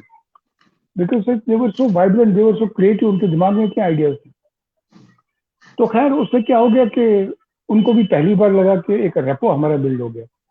Language problem थी कि बहुत से लोग इतना अंग्रेजी फ्लुएंट नहीं बोलते हैं, हिंदी का तो सवाल ही नहीं है, टूटा फूटे हिंदी एक आध बोले तो बोले, तमिल मुझे समझ में नहीं आती।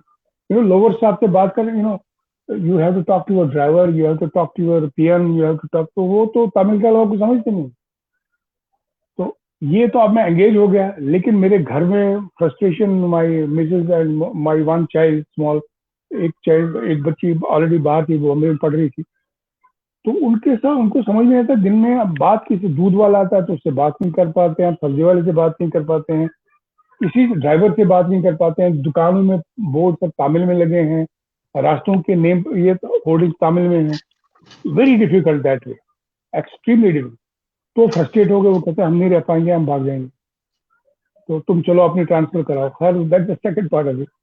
तो यहाँ मैं एंगेज हो गया बिकॉज एक चैलेंज था बहुत बड़ा।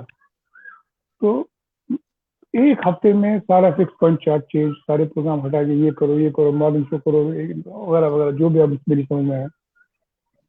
And that is the biggest achievement, that is again on record. Doctor S Qureshi के लेटर है लंबा सा उस बारे में। और वहाँ टाइम, ये जो टेलीविजन में ऑडियंस मेजरमेंट जिसके आजकल कंट्रोवर्सी चल रही है, तो ये बड़ा पॉपुलर, क्योंकि वो सारे एड्स वेड्स, मतलब हमको तो कुछ मिलता ही नहीं था। फिल्में, तमिल फिल्में चलाने को नहीं मिलती थी, पुरानी कटी ब्लैक एंड व्हाइट, जो लोगों ने 100 बार देखी थी, मतलब हर तरह से हालत खराब। तो अब सेट नहीं, सेट नए बनाना, नए प्रोग्राम शुरू करना, उनको असाइन करना, तो it took about 1 or 2 months। तो 1 or 2 months क्या हुआ कि मैं सुबह 9 बजे से 9 बजे तक दफ्तर में बैठता, I made them to work. लेकिन वो 1 to 1 जो मैंने तुमको कहा ना इंटरेक्शन, उससे बड़ा फायदा हुआ। वो सबको लगा ये हमारे अपने हैं, क्यों they would walk into my room. तो पीओ को मैंने कहा कोई भी कभी आए रोकना नहीं, unless I am in a meeting, कोई कहता मुझे मिलना बात करनी, फटाक से छोड़ो। तो ऐसा महीने में उनका साथ वो पर्सनल जबरदस्त रेपो हुआ। तो रेपो करने के बाद 2-3 महीने लगे, नए प्रोग्राम रिकॉर्ड हुए, सेट्स बने, कुछ करते करते फर्स्ट 6 months में 5 महीने के बाद शुरू हो गया change. It was a visible change, sets बदल गए, प्रोग्राम फॉर्मेटिंग बदल गई, नए शोज आ गए, रियलिटी शोज आ गए, ये आ गए। और जो सबसे बड़ी अचीवमेंट है, जो मैंने टेलीविजन में काम किया है, जो कट थ्रोट कॉम्पिटिशन में का आइडिया है, वो समझ जाएंगे। पहले 6 महीने में मॉर्निंग स्लॉट में, प्राइम टाइम में तो सवाल नहीं, क्योंकि उनके जो सीरियल्स होते हैं प्राइवेट चैनल के, रियलिटी शोज, उनका करोड़ों का बजट होता है, जो हमारा 5 साल का नहीं होता, वो एक शो में कर सकते। तो वहां तो हम कभी मुकाबला नहीं कर सकते प्राइम टाइम में। तो morning show, morning means from 7 to 10 o'clock, morning भी एक अच्छा स्लॉट होता है, तो लोग देखते हैं सुबह 8-9 बजे तक। तो हमारे टीआरपी, पुर्तगीज के टीआरपी और सन टीवी के बराबर बिकेम ऑलमोस्ट पैरेलल, सन का हल्का सा एज था इन फर्स्ट 6 months। जब मैंने ये रिपोर्ट और टाइम की रिपोर्ट डीजी साहब को, के शर्मा सीओ थे, CO was south Indian, he was Andhra, तो आंध्रा उनको समझ था चेन्नई में क्या कितना मुश्किल है आंध्रा में। तो दे वर थ्रिल्ड, दे वर, मैंने कहा मैं मर गया, अब तो तेरे को सारी उम्र यहाँ से हटाएंगे। तो that is a very very big achievement, you know. So good people started coming, उन्होंने खुद गई कि आप फिल्म स्टार्स आने लगे, ये आने लगे, दे वुड ग्रेजुअली कम। तो 6-8 महीने, साल भर लगा, इसकी साख बढ़ गई। तो मेरे साथ एक और एडवांटेज वहाँ की, हमारे बहुत सारे, श्रीनगर में जब थे, जब नया नया खुला था, तो कैमरामैन बहुत सारे चेन्नई से श्रीनगर में हमारे साथ काम कर रहे थे। उनका फर्स्ट रिक्रूटमेंट वहाँ हुआ था। Many people may not be knowing that like Film Institute of Pune, there is a Madras Film Institute, and Madras Film Institute is older than Film Institute of Pune. तो film institute Pune से पुराना है मद्रास का film institute. और जितने भी ये south Indian cameraman थे, 99.9% were trained, qualified professional from film institute. ठीक है, काफी एक्सपीरियंस लोग। तो ये उनमें से काफी लोग मुझे जानते थे, तो मैं ड्रामा प्रोड्यूसर होता था, मेरे साथ शूटिंग करते थे हम एक साथ। तो उनको भी मैंने एक आध प्रोग्राम करवाया उनसे भी, because I knew they were, some of them were very good. तो ये हुआ। और जो सारे जब तक मैंने स्टेशनों में काम किया, जिस भी स्टेशन में, एक बड़ी एडवांटेज जो रही, क्योंकि मैं खुद प्रोग्रामर था। बिल्कुल, यस। प्रोग्राम की इंट्रिकेसीज और ये सब मैं समझता था, प्रोड्यूसर का क्या डायलिमा है, क्या है, ये भी मैं समझता था। और coupled with a good sense of administration and management, so this helped me a lot. मैंने एक जोक सुनाऊंगा नाम लिए बगैर। मतलब इससे क्या होता है कि जैसे रूटीन में आता है ना, यूपीएससी से आ गया जी, कोई पैक्स बन के आ गया, कोई एसडी बन के आ गया। तो बहुत पहले श्रीनगर, शिविर अभी हंसेगा, शिविर को समझ में आ जाएगा। उन्होंने आपके लिए बहुत बहुत बहुत ही खूबसूरत कमेंट्स लिखे जा रहे हैं आपके लिए, नहीं, शब्बीर सर। बहुत शबीर को ये किस्सा सुनकर मजा आएगा, और he knows it, is witness to. तो बहुत पहले हमारे यहाँ, वो बाद में डीडीजी भी हुए, एक ऐसे ही वो कॉलेज में कहीं पढ़ाते थे, यूपीएससी सिलेक्शन हो गया और श्रीनगर में पोस्टिंग हो गई एएसडी। सर्दियों के दिन थे, तो उस जमाने में वीडियो नहीं होता था, उस जमाने में फिल्म पे शूटिंग होती थी, जितनी भी ड्रामे की है किसी की भी। तो फिल्म का एक फिल्म होता था 16 mm। तो नहीं, जब फिल्म शूट हुई, उसके बाद उसका प्रोसेसिंग होना है लैब में। प्रोसेस होके जब आएगी तब एडिट होगी फिल्म, तब जोड़ी जाएगी, तब टेलीकास्ट लाइक होगी। तो कुछ प्रॉब्लम हो गई, तो हमारी जो प्रोसेसिंग लैब थी स्टेशन की, श्रीनगर की, वो खराब हो गई, खराब पड़ी थी महीने भर से, 20-25 दिन से। तो मीटिंग में जैसे आपको पता है क्यू शीट पढ़ते हैं, शाम के प्रोग्राम क्या है, ये तो फलानी प्रोग्राम था, प्ले, पता नहीं कौन प्रोड्यूसर था, डॉक्यूमेंट्री या प्ले, आई डोंट रिमेम्बर। तो पढ़ा गया रिपीट। तो एएसडी साहब नए नए आए थे, 1-2 महीने। मैं भाई क्यों रिपीट है, पिछले हफ्ते भी नया प्रोग्राम क्यों नहीं है? तो प्रोड्यूसर ने कहा, सर मेरी इसमें कोई गलती नहीं है, मेरे 2 प्रोग्राम शूट किए हुए हैं, लेकिन हमारी लैब खराब है, प्रोसेसिंग लैब, तो फिल्म प्रोसेस नहीं हो रही है। अरे लैब खराब है तो एडिट क्यों नहीं कर लेते? यानी बेचारे को मालूम नहीं था कि एडिट हो ही नहीं सकते, तो फिल्म नहीं आएगी लैब से, प्रोसेस एडिट क्या करेंगे? तो इस तरह के किस्से होते थे। तो अनफॉर्चुनेटली ये सब हैंडीकैप मेरे पास नहीं था ना। तो जब मैं चेन्नई में भी गया तो कैमरामैन आता था, मतलब कोई मान लो, I remember one more small incident. As I told you, Chennai cameraman are very experience, all are trained, कईयों ने इंडस्ट्री में भी काम किया है। और एक बार क्या हुआ कि कोई प्रोग्राम, क्योंकि मैं सब प्रोग्राम देखता था, खासकर जो मैंने नए उसमें 24 आवर में चालू किए थे, I used to keep a watch and give them suggestions next day. तो एक प्रोग्राम कोई था, पता नहीं क्या प्रोग्राम था, तो उसमें एक शॉट था, बिल्कुल वो अगेंस्ट लाइट शूट किया था, डार्क था, कुछ था।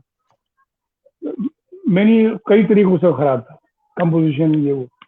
तो दूसरे दिन मीटिंग में हुए, तो प्रोड्यूसर भी बैठा था, प्रोग्राम, हाँ जी। तो भाई आई ब्लास्ट हो गया, मतलब गुस्सा बहुत।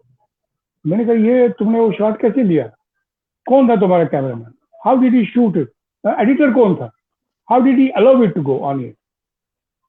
वो ऐसे उन्होंने कभी देख सुना नहीं था कोई डायरेक्टर ऐसी टेक्निकल बात करेगा, it was, they were all looking like this. और इतना मैंने कहा, send that cameraman to me. अब वो जब मैं गया मीटिंग में, गुस्से में जो बोल के गया, उसके बाद नीचे कैमरामैन को पता लगा, as A told you, they are all qualified, trained, and all the cameraman, उनको पता लगा इनको ब्लफ नहीं कर सकते। All at least after 20 maybe 5-6 senior people, they all came in my room, sir आपने सही कहा, वी आर सॉरी, ये गलती हुई है, मतलब ऐसे कैजुअली हुआ है वो। फिर एडिटर को भी बुलाया मैंने कहा, तुमको दिखा नहीं है, तुमने कैसे एडिट में शॉट डाल दिया था बीच में? नहीं सर, मैं क्या करता मेरे पास, वगैरह वगैरह। So this was an added advantage to me. तो फाइनली ये मतलब पुदगई चैनल का रिवाइवल, रेवेन्यू में थोड़ा रेस्पेक्टेबिलिटी, नेचुरली आई कुड, क्योंकि तब जब वो 45 करोड़ की बात थी, तब पुदगई, वो बाकी प्राइवेट चैनल इतने पावरफुल नहीं थे, नए नए थे। तो 45 करोड़ तो नहीं, लेकिन सिर्फ 2 साल में 4 करोड़ से मैं 10 करोड़ के करीब ले आया, सिर्फ 2 साल। मैं 2 ही साल का चैनल, तो आप देखो परसेंटेज के हिसाब। तो उसके बाद मेरी प्रमोशन हुई, तो ऑर्डर आ गया, और दिल्ली में चाहते थे कि हमारे यहाँ स्टाफ कम है, डीडीजी एडीजी, तो आप आ जाओ जी वापस दिल्ली ज्वाइन करो। अब मेरी बेटी जो थी, ये मिड सेशन था मेरे ख्याल अगस्त सितंबर, तो अब डीजी का फोन, नवीन कुमार तब तक डीजी हो गए थे हमारे, उनको पता लगा कि ये कुछ शायद काबिल आदमी है, तो मेरे यहाँ ज्यादा काम आएगा कि मुझे चाहिए, वो भी नए थे, आईएएस थे। तो मुझे 2-3 सही आदमी चाहिए, तो मुझे ऑर्डर दे दिया।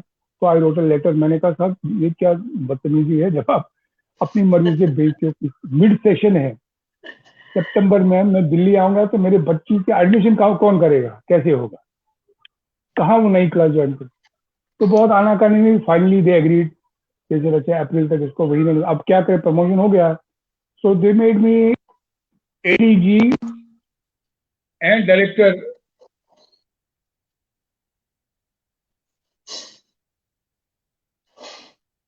सर आवाज नहीं आ रही, आवाज से कुछ हो गया, आवाज नहीं आ रही,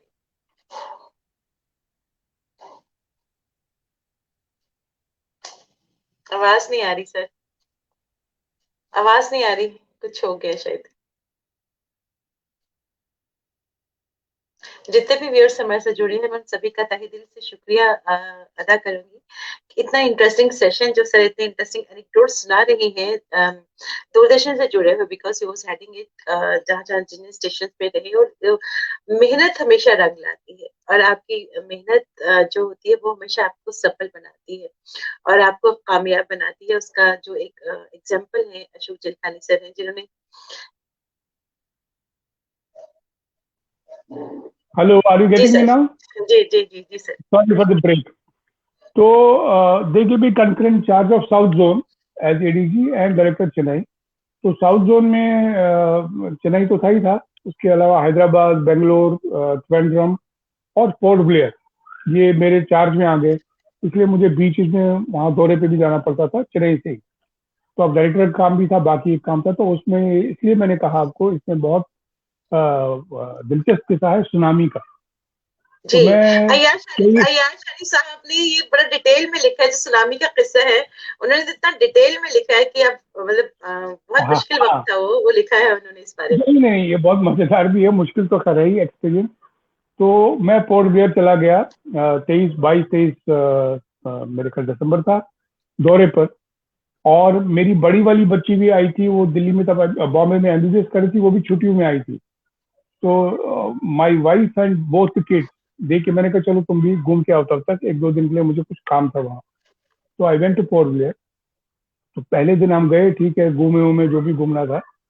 तो नेक्स्ट डे भी वहां थे, तीसरे दिन 2 दिन का ही टूर था। तीसरे दिन हमको वापस आना था, सुबह फ्लाइट हमारी बुक थी। तो रात को हम सोए हैं, तो मेरे ख्याल पता नहीं सुबह के टाइम एक जबरदस्त शैटरिंग अर्थक्वेक। और जिस गेस्ट हाउस में ठहरा था मैं, वो बिल्कुल बीच पे था, समंदर के किनारे। तो और वहां दाएं बाएं से बहुत चीखें चिल्लाने की आवाजें आ रही हैं। तब हमको लगा कि अर्थक्वेक है, सुनामी का आइडिया नहीं था हमें, अर्थक्वेक है। यानी मैं बैठा हूँ यहाँ, जो मेरा कॉफी टेबल था वो कम से कम 4 फीट चला गया, इस हद तक शेकिंग। तो घबरा के सब लोग, मैं भी नीचे सब आया। तो इसी में एक लोकल टच हुआ कि पास में से कहीं से कश्मीर एक फीमेल वॉइस आई, कश्मीरी में बोला था, खुदायो भूचाल, कश्मीरी में। हाँ तो कश्मीर। वो पड़ोस में, हाँ, मैं जब नीचे गया तो देखा एक जवाहरनगर का एक कपल, कश्मीरी कपल, वो भी शायद घूमने आए थे क्रिसमस। तो उस क्राइसिस में उनसे मुलाकात।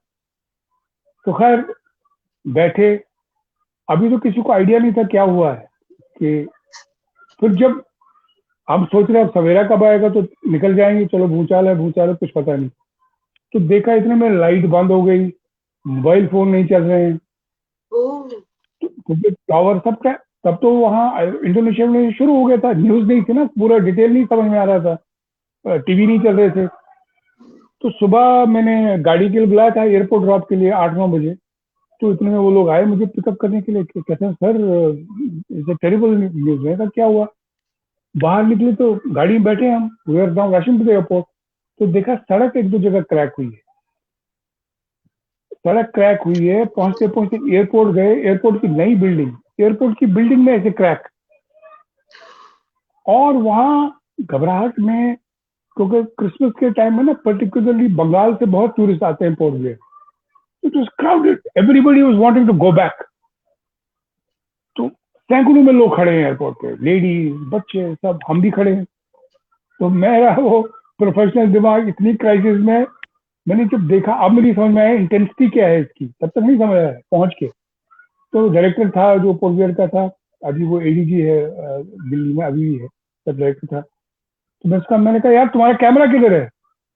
ओ ये सर कैमरा। तो वो कहाँ से लाए कैमरा? तो उसने किसी को बोला, कोई बाइक पे चला गया, क्योंकि गाड़ियों का सिस्टम नहीं था, सड़क टूट गई थी। आधे घंटे में एक बंदा कैमरा लेके आया वहां से, दूरदर्शन से, and they started covering the airport and this and that. और अब हम भी खड़े हैं, तो किसी वो पैनिंग शॉट हुआ होगा, किसी शॉट में मैं भी आया हूँ खड़ा होके। तो इतने में वहां मोबाइल थोड़े चलने लगे एयरपोर्ट पे। तो अब हम देख रहे हैं, पूछ रहे हैं फ्लाइट, कहते नहीं साहब रनवे तो क्रैक हो गई, आज तो फ्लाइट नहीं जाएगी। खैर मेरा दिमाग उससे हट गया। अच्छा, इतफाक से चेन्नई का जो मेरा घर था, पता लगा तब तक सारी इंटेंसिटी चेन्नई में आ गया, इतने लोग मर गए, अब खबरें ट्रिकल होने लगी, वहां ये हो गया, वहां हो गया चेन्नई। तो जो मेरा चेन्नई का घर था वो भी बिल्कुल बीच पे था, बिल्कुल मैंने शौक से लिया था, बिल्कुल बीच पे। तो अंदर से टेंशन हो गया, मैंने कहा वो तो गया ही गया होगा। अब मैं फैमिली के साथ कुछ बोल नहीं रहा हूँ, मैं सिर्फ प्रोफेशनल के हिसाब से कवरेज सोच रहा हूँ। मैं उनको ये शॉट ले लो, वो करो, ये तो ऐसा कुछ बोल रहा है। तो अल्टीमेटली उसी पैनिंग शॉट में कहीं मेरा भी विजुअल आ गया उसमें। अब मैं खड़ा हूँ, तो मेरे बॉम्बे से फोन आ रहा है, दोस्त का, किसी का बेंगलोर से आ रहा है, अरे तुम वहां क्या कर रहे हो? तब तक सारी दुनिया में खबर फैल गई थी। अब उन्होंने मुझे देखा, ये बंदा खड़ा है एयरपोर्ट पे, ये क्या कर रहा है, ये कहाँ से पहुंच गया वहां? तो मुझे इतना कंफ्यूज और डेज था, मैं काफी देर मुझे समझ नहीं आया यार इनको कैसे पता लगा मैं यहाँ। तो ऐसे ऐसे लोग के फोन आए जिनसे मेरी बात ही नहीं थी कभी, बहुत मतलब कभी कभी होती। तो फिर मैंने ध्यान दिया, मैंने कहा अच्छा ये कवरेज गई होगी, किसी मेरा शॉट वॉट आया होगा किसी कवरेज में।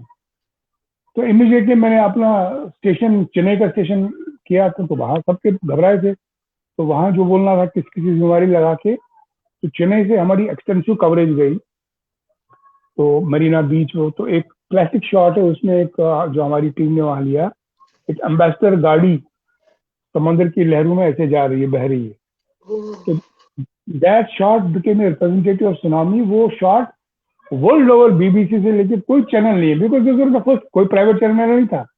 जितनी भी सुनामी की इंडिया में, इंडिया इंक्लूडिंग पोर्ट ब्लेयर जो नजदीक तरीन एरिया था, चेन्नई तो था ही था, जितनी भी फुटेज, जितनी भी इनिशियल कवरेज हुई वो सिर्फ दूरदर्शन की। And the same was rotated across the world on all channel. तो ये उसका एक पॉजिटिव साइड था। तो खैर ये बड़ा एक थ्रिलिंग एक्सपीरियंस था सुनामी का। इसी तरह से बच गए। उस दिन नहीं, उस दिन भी रात को रुकना पड़ा, नेक्स्ट डे फ्लाइट गई, घर पहुंचे। वहां किसी को मैंने फोन किया था रात को, मैंने कहा यार घर देखना वो है कि नहीं। तो लकीली मैं पहुंचा तो बिल्कुल it was touch and go. मतलब मेरे ख्याल वो लहरें आई थी शायद मतलब से 20 30 40 मीटर की दूरी पर रुक गई थी, उसके आगे नहीं गई थी। तो वो सेफ दैट टाइम। तो ये बहुत जबरदस्त एक्सपीरियंस था उसका। तो अब कमेंडेबल कल, सर। हाँ अब कल्चरली चेन्नई की बात, देन बहुत देन है। एज यू नो भरतनाट्यम का घर और हमारी इंडिया की संस्कृति, इसके बारे में जरूर बात करना चाहूंगा चेन्नई के हवाले से। जो नॉर्थ में है ना, नॉर्थ में जो संस्कृति है खासकर सनातन की, that is very diluted, that is very distorted, क्योंकि उधर उस तरफ इन्वेजन बहुत कम हुए हैं। हिस्ट्री में जी वहां बिल्कुल, इन्वेजन जी बहुत जी कम हुए हैं। जी जी जी। तो बहुत सी चीजें आपको अभी इंटैक्ट मिलती हैं, और उनका रहने का स्टाइल, जीने का स्टाइल, यानी मंदिरों का स्टाइल, पूजा पाठ का स्टाइल, खान पान का style, culturally they are very aware people. तो वो क्योंकि वो एरिया सेफ रहा है। और साउथ का जो आर्किटेक्चर है खासकर मंदिरों का, मतलब इट इज अमेजिंग। मतलब एक स्टोन में इतने इतने बड़े मंदिर हैं, आदमी हैरान हो जाता है ये स्टोन यहाँ तक पहुंची कैसे, इसमें कार्विंग हुई कैसे, एक से एक, एक से एक। तो वो एक रिफ्रेशिंग फीलिंग हुई एक। जो फिर क्लासिकल कर्नाटक म्यूजिक शैली अलग है। भारतनाट्यम के टॉप डांसर बहुत यहाँ मैं एक छोटा सा जिक्र करना चाहता हूँ, पद्मिनी फिल्म एक्ट्रेस, जिस देश में जी गंगा जी बहती है, मेरा जी नाम जोकर, जी फेमस डांसर एक्ट्रेस। जी। तो वो अभी वो उनका भी देहांत हो गया कुछ साल पहले। वो अमेरिका में सेटल हो गई थी, और उनके डांस स्कूल वहाँ चलते थे। बाद में उन्होंने कई सारे chain of dance school across the US. तो उनके साथ मेरा बहुत अच्छा, वो एक दिन आई ऐसे, पता नहीं कैसे आई वो हमारे यहाँ रिकॉर्डिंग के लिए। तो देन एज अ कस्टमरी के डायरेक्टर साहब से मिले चाय Y P, and she and me clicked in a big way. So we talked about Indian culture, northern culture, Kashmir Shaivism और ये सब। वो भी तो खैर वो तो artist, greatest artist, greatest dancer. तो उनके साथ तो बहुत आदान प्रदान हुआ, and she got so immersed in it कि वो फिर मेरे पास 2-3 बार आई, and we would have a cup of tea, and वो मुझे प्रिक करती थी, so I would tell her the other part of the world, वहाँ की कहानियां, वहाँ की चीजें, ये सब। तो we clicked in a big way, but unfortunately वो अब है नहीं। तो उसके बाद खैर टू कट इट शॉर्ट, ये चेन्नई का कल्चरली बहुत बड़ा एक्सपीरियंस रहा, चेन्नई का भी एक्सपीरियंस रहा। Then when I came to Delhi, Delhi में फाइल वर्क, हेडक्वार्टर में फाइलें वाइलें तो चलती चलती, लेकिन वहाँ भी मेरे साथ हमेशा चैलेंजेस दिए गए हैं।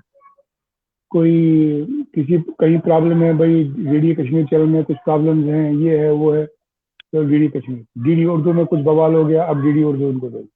तो इस तरह से I handled all every channel, and so much so at one point of time one CEO, मैंने कुछ बात की जनरल एक मीटिंग में, तो उनको लगा मैं फाइनेंस का एक्सपर्ट हूँ, दिल्ली में मुझे फाइनेंस का एबीसी नहीं है। वो प्रोग्राम के जितने सेक्शन वाला, उन्होंने कहा इसको एडीजी फाइनेंस बना दो। तो एडीजी फाइनेंस का काम ही मैंने दिखा, finance is a different field all together. मुझे कुछ पता नहीं, मैं डरा, मैंने कहा साहब, कहा नहीं करो कोई बात। तो खैर कुल मिला के फिर जो ड्रामा वामा की बहुत बात हुई, जो एक बहुत बड़ा एरिया है, खासकर दूरदर्शन का, लोगों का जहन इस तरफ नहीं जाता है, दैट इज स्पोर्ट्स। जितना मुश्किल और जितनी टेक्निकलिटीज एक अच्छी फिल्म या फिल्म मेकिंग में है, लगभग उतनी ही स्पोर्ट्स में। It's a very complex field, it's a very intricate field, it has lot of sophistication, it has very hi fi equipment, एक अलग तरह का एक्सपर्टीज और जहन चाहिए। और जो इसमें स्पेशलाइज करेगा, it is a very hugely paying career. यानी आपको आइडिया है कि हर साल ही ओलंपिक्स होता है, कॉमनवेल्थ गेम्स होते हैं, एशियन गेम्स होते हैं, तरह तरह के कॉम्पिटिशन वर्ल्ड ओवर हो जाते हैं, विंटर ओलंपिक होता है, समर ओलंपिक। तो उसमें जितने भी स्पोर्ट्स की विधाएं हैं अलग अलग, उनकी जो कवरेज होती है, एथलेटिक हो, जिमनास्टिक हो, क्रिकेट तो खैर पार्ट नहीं, क्रिकेट का भी अलग है, हॉकी हो, फुटबॉल हो, तो हर चीज के लिए एक अलग अलग एक्सपर्टीज चाहिए। हर ये नहीं है कि ये ड्रामापुर ये कर लेगा, मतलब हर विधा के हर डिसिप्लिन ऑफ स्पोर्ट्स है specialised producer, specialised cameraman, specialised technician. तो ये मुझे इतना एहसास नहीं था। जब मैं दिल्ली आया तो मुझे पहले स्पोर्ट्स चैनल दिया गया, तो आहिस्ता आहिस्ता जब मैं इन्वॉल्व हो गया, यानी हम जब बचपन में क्रिकेट मैच देखते थे तो 2-4 कैमरा यहाँ से बाल आती थी, वहां हिट मारता था। अब आपको हैरान होंगे कि नॉर्मल क्रिकेट मैच में 22-22, 23-23 कैमरा, इट्स अनइमेजिनेबल। और इतने सारे कैमराज को कोऑर्डिनेट करना और एक खूबसूरत फ्लॉलेस कवरेज देना। Are you getting me? Yes, exactly. Exactly. Yes, I'm getting you. जी sir. Are you getting me? Yes, okay. yes, yes. आपका फ्रेम स्टिल हो गया, इसलिए मैं कह रहा हूँ। तो अभी एनीवे, भी तो फ्रेम आपका स्टिल है, आवाज तो आ रही है, अभी भी स्टिल फ्रेम है? आपका फ्रीज है। नहीं, लेकिन आई डोंट नो। हेलो? जी, मुझे आपकी आवाज आ रही है, मुझे आपकी आवाज आ ओके, रही है। तो उसके बाद क्या हुआ कि मुझे 2008 में 2010 में के जो कॉमनवेल्थ गेम्स होने थे दिल्ली में, जी पहली बार ये हमको मिला, दूरदर्शन को कहा कि ये होस्ट ब्रॉडकास्टर होगा। जी। It is a very very huge event है, 200-250 कंट्रीज पार्टिसिपेट कर रही हैं, इतने सारे गेम्स हैं, इतने सारे डिसिप्लिन हैं आपको कवर करने हैं, ये बहुत बहुत बड़ी जिम्मेदारी है। जी। तो ये तय हुआ कि दूरदर्शन इसको कोऑर्डिनेट करेगा, और वर्ल्ड के सारे broadcaster, best BBC, Australian broadcasting, New Zealand broadcasting, Korean, Japanese, सारे वर्ल्ड ओवर का मीडिया इन्वॉल्व होता है इसमें, स्पोर्ट्समैन तो होते ही हैं। तो फॉर्चुनेटली और अनफॉर्चुनेटली या जबरदस्ती मुझे ये जिम्मा सौंपा गया और मुझे प्रोजेक्ट डायरेक्टर बनाया गया Commonwealth game. And to be honest enough है, मुझे बचपन से कुछ स्पोर्ट्स से लगाव नहीं है। थोड़ा बहुत मैंने क्रिकेट खेला और बैडमिंटन, इसके अलावा मुझे कुछ स्पोर्ट्स में शौक भी नहीं रहा। खैर, और मेरी स्पोर्ट्स की ज़्यादा समझ भी नहीं। तो मुझे उन्होंने प्रोजेक्ट डायरेक्टर बनाया। अब उसमें क्या चैलेंज था सबसे बड़ा, पहली बार हिंदुस्तान में हो रहा था ऐसे, और इंडियन नेटवर्क को इसका कोऑर्डिनेशन और सुपरविजन का जिम्मा था। दो, नंबर तीन ये था कि ये हाई डेफिनेशन टेलीविजन एचडीटीवी जिसको कहते हैं, जो अब आम है, तबलीग था। तो 2010 में पहली मर्तबा हिंदुस्तान में एचडीटीवी का इस्तेमाल हुआ, एंड दैट वाज दूरदर्शन। बाकी चैनल आहिस्ता आहिस्ता बाद में आए, क्योंकि बाहर के जो विदेशी चैनल थे जिनको ये सिग्नल लेना था, वहां सब एचडीटीवी में नॉर्मल स्टैंडर्ड डेफिनेशन सिग्नल वहां चलता नहीं। अब ना हमारे पास उसका इक्विपमेंट, ना हमारे पास उसकी ट्रेनिंग, ना किसी को कुछ आइडिया ये एचडीटीवी क्या चीज है।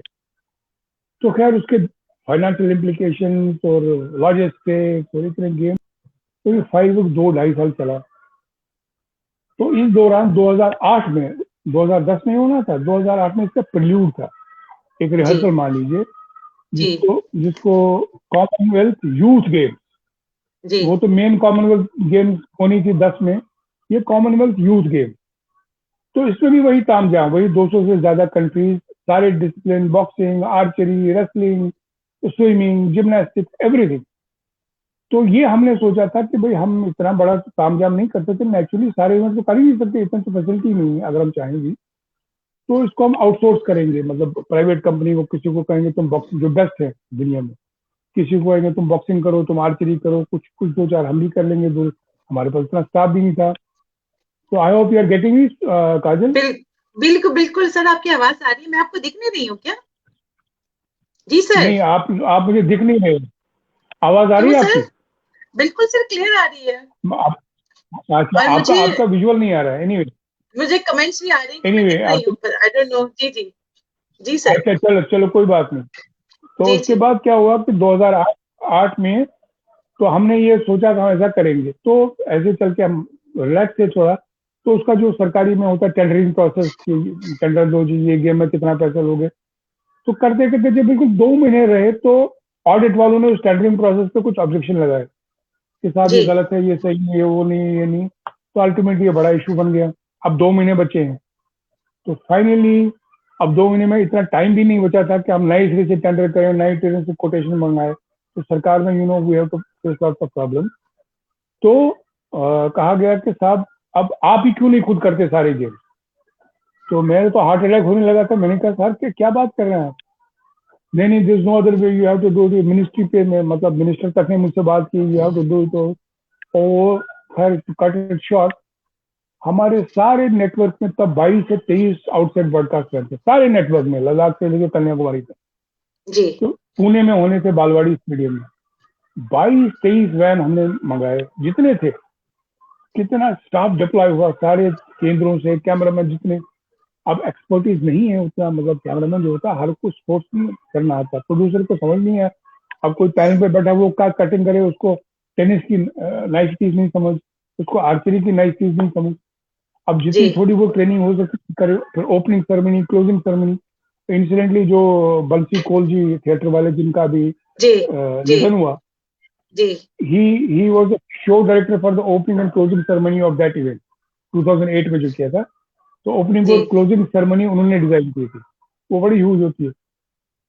खैर, और जो ऑर्गेनाइजिंग कमेटी थी इसकी इंडिया में, उनके मीडिया एक्सपर्ट थे पीटर फलोंग, वो बाहर से आए थे, वो उनके साथ मेरा मीटिंग होता था। वो भी बड़े डिसअपॉइंटेड थे, सेड कि भाई फॉरेन नेटवर्क ये सिग्नल नहीं लेंगे, Doordarshan can not do it, it's a very complicated thing. ये वो करते करते हमको करना पड़ा।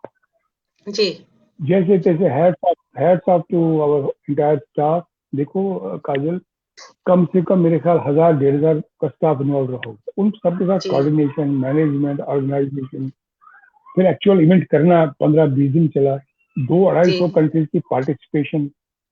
You can imagine what the scale it was. Yes लेकिन जैसे वो क्लोजिंग सेरेमनी खत्म हुई, ओपनिंग सेरेमनी खत्म हुई, उसके बाद वो भी ऑन रिकॉर्ड है चिट्ठियां, जो पीटर फलोंग है एक्सपर्ट, जो ऑर्गेनाइजिंग कमेटी जो इंडिया की थी, जिसमें कलमादी साहब जी वगैरह थे चेयरमैन, उन जी। सब के खत हमारे मिनिस्टर को, सीईओ को कि साहब दूरदर्शन ने जो कवरेज की है इंटरनेशनल स्टैंडर्ड की। अरे वाह। ये पीटर फलॉन्ग जो वाह। इंटरनेशनल एक्सपर्ट था उनका है, उसने, ये रिकॉर्ड है मेरी किताब में, एक चिट्ठी है। जी तो it was a big moral booster. तो ये भी एक मेरी जिंदगी, जैसे मैंने लाहौर बस यात्रा की बात की, जी उसी जी। तरह का एक बड़ा रिस्पॉन्सिबिलिटी, बहुत बड़ा इवेंट था। उसके बाद 2010 में प्रॉपर गेम्स होनी थी, उसके हम होस्ट ब्रॉडकास्टर थे, लेकिन उसमें फॉरेन की कंपनी थी। हमने 3-4 इवेंट किए, बाहर की कंपनियों ने, हमने उनको अलॉट किया कि आप ये गेम करेंगे, ये कर, लेकिन कोऑर्डिनेशन सारा फिर भी हमारे ही पास था, दूरदर्शन के पास था। जी। और तब तक हमने अपना एचडी टीवी इक्विपमेंट कुछ खरीदा भी, high definition television. For the first time that India was expose to high definition technology. Wow. तो उसके ऑसम। बाद ये तो मेजर बात थी जो मैंने की।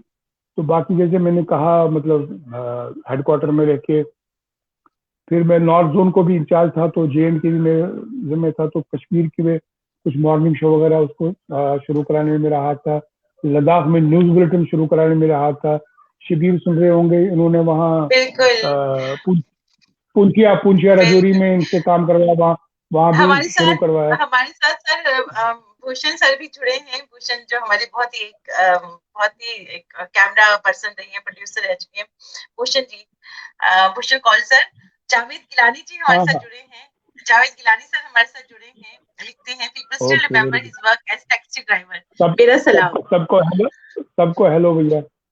बहुत तो सारे उद्भ्रांत शर्मा जी हमारे साथ जुड़े हैं। उद्भ्रांत शर्मा जी हाँ लेखक हैं। हाँ, वो जी लिख रहे जी हैं कि जी। आपकी जो एक्सपीरियंस है, आपको इनको एक किताब की शक्ल देना बहुत जरूरी है। कितने इतने आपके एनेक्डोट्स हैं, इनको किताब की शक्ल जरूर दीजिएगा। बाकी सर। एनेक्डोट तो एनेक्डोट तो बहुत है। तो खैर, फिर मतलब मैंने जैसे कहा ना कि मेरा सारा करियर बड़ा इवेंट में रहा, मतलब जैसे मैं हेडक्वार्टर में था, तो सारे चैनलों को मैंने हेड किया। तो exposure to everything, DD National, DD Sports, Urdu, Kashmiri, DD Bharati जो हमारा कल्चरल चैनल है, तो शायद ही जी कोई चैनल है। और फिर मैं नॉर्थ जोन को देखता था। नॉर्थ जोन में करीब करीब 17 स्टेशन आते हैं, biggest, that is Delhi, CPC, J and K, Jaipur, Lucknow, Uttar Pradesh में भी छोटे बड़े मिला के 4-5 स्टेशन है। जी। तो हर जगह आना जाना, कुछ ना कुछ करते रहना, गोरखपुर, बनारस, तो in that sense I have been lucky that I got opportunity, but और भगवान ने वो सामर्थ्य दिया कि मतलब मैं डरा नहीं, और मैंने चैलेंजेस को हेड ऑन लिया। और ज्यादातर मैंने मतलब जैसे रेजिस्टेंस होती है ना कि आप ट्रांसफर है, वहां जाना, ये काम करना है, शुरू बहुत में जहाँ मुझे अपनी वो हेजिटेशन थी, थोड़ा बहुत किया कि साहब ये नहीं, शायद मैं नहीं कर पाऊंगा, ये दिक्कत है। लेकिन जनरली मैंने मना नहीं किया कि ये नहीं हो सकता, मैं नहीं करूंगा, ये ऐसा नहीं हुआ। तो अब भी इन रिट्रोस्पेक्ट आज मैं सोचता हूँ, आफ्टर लिविंग दूरदर्शन, अगर ये सब नहीं हुआ था तो मेरा एक्सपीरियंस कितना लिमिटेड होता। मैं शायद सही कश्मीर में रहता, सही। कश्मीर से बाहर एक आध जगह जाता। अब देखिए, पैन इंडिया मैंने देखा है, पैन इंडिया का वो जगह जी देखने का जी मौका नहीं मिलता। हर जगह का वो खुशबू आपके अंदर नहीं जाती, खान पान, बिल्कुल। रहन सहन, यार यार दोस्त, कल्चरली अवेयरनेस कि क्या कहाँ क्या हो रहा है। यानी जी for instance, I had very little idea of Tamil cinema. So when I went there and I had to see and meet some people, so it is so advanced in many ways, but yes मतलब yes advanced than Bollywood। तो हम yes. देखते नहीं तमिल से, हमको लगता है Hindi cinema ही सब कुछ, ऐसा नहीं है। Such creative brilliant people. तो उस हिसाब से it has been an eventful journey. वाकई बहुत ही एनरिचिंग सर आपके साथ सेशन रहा। और आपने जो इंटरेस्टिंग एनेक्डोट्स बताए हैं अपनी, जो आपकी काम के, जो कला के साथ साथ जो आपका काम रहा है सर, जी वाकई। जी, ये इस वक्त मुझे कुछ याद है, इससे भी और है, कभी याद होता है, एक साथ याद सर नहीं आते। आपको एनीवे, सच में बहुत सारे कमेंट्स हैं हमारे कमेंट बॉक्स में, सब कह रहे हैं कि आपको एक बुक फॉर्म में इनको पब्लिश कराना चाहिए, क्योंकि ये इतने होपफुली। इंटरेस्टिंग है सच में सर, अब बहुत अब इंटरेस्टिंग। अब अयाश अयाश अगर है अब हमारे साथ जुड़ा हुआ, ये काम मैं अयाश से करवाऊंगा। अयाश अगर दिल पे कुछ कहता है बिल्कुल वो कर सर, सकता अयाश भी है हमारे साथ। बहुत सारे लोग हैं हमारे साथ। शहजाद हुसैन है कश्मीर से हमारे साथ, रविंदर कौल है हमारे साथ, भारती है। रैना ओके। है हमारे साथ, नौरीन शर्मा है और हमारे भारती साथ, नमस्कार। हमारे साथ उद्घान जी रविंद्र है हमारे नमस्कार। साथ, उद्वान जी हमारे साथ नमस्कार। भूषण कौल जी हमारे साथ, डॉक्टर सरला मेहता भूषण है जी हमारे नमस्कार। साथ, और हमारे साथ डॉक्टर सुचित्रा गुप्ता जी हैं दिल्ली रंगमंच और आकाशवाणी के, बड़ा एक ओके। बहुत बड़ा नाम है। हमारे साथ नीरज कौशिक है, लिखते हैं some of the best new year programmes were made during your time sir in Jalandhar Doordarshan. Inderjit Rupavali हमारे साथ हैं, हमारे साथ शबीर सर हैं, हमारे साथ वीना मेहता है, बेहतरीन कलाकार हैं, हमारे साथ जसकिरण चोपड़ा हैं, हमारे साथ जसकिरण चोपड़ा जी हैं, हमारे साथ शालिनी श्रीवास्तव हैं, बहुत खूबसूरत कमेंट्स आपके लिए। हमारे साथ जगजीत सरीन है, हमारे साथ अमृतसर से बहुत बहुत शुक्रिया। हमारे साथ सुमन पॉल हैं जम्मू से, हमारे साथ अशोक भूमिक है, हमारे साथ रश्मि धर हैं, हमारे साथ रेशमी जी नमस्कार। नमस्कार रेशमी जी, हेलो। हमारे साथ कुसुम धर हैं, हमारे साथ पूनम सिंह जी हैं, हमारे साथ कुसुम धर जी कह रहे हैं जितनी भी आपने बातें की उनको मैं फील कर सकती हूँ। हमारे साथ वहीद जिलानी जी हैं कश्मीर से, बेहतरीन सिंगर हैं। भाई अस्सलाम वालेकुम। हमारे साथ बहुत सारे एस्टीम व्यूअर्स हैं, मैं माजरत चाहूंगी कुछ लोगों की, मगर अगर नाम मिस कर गई तो।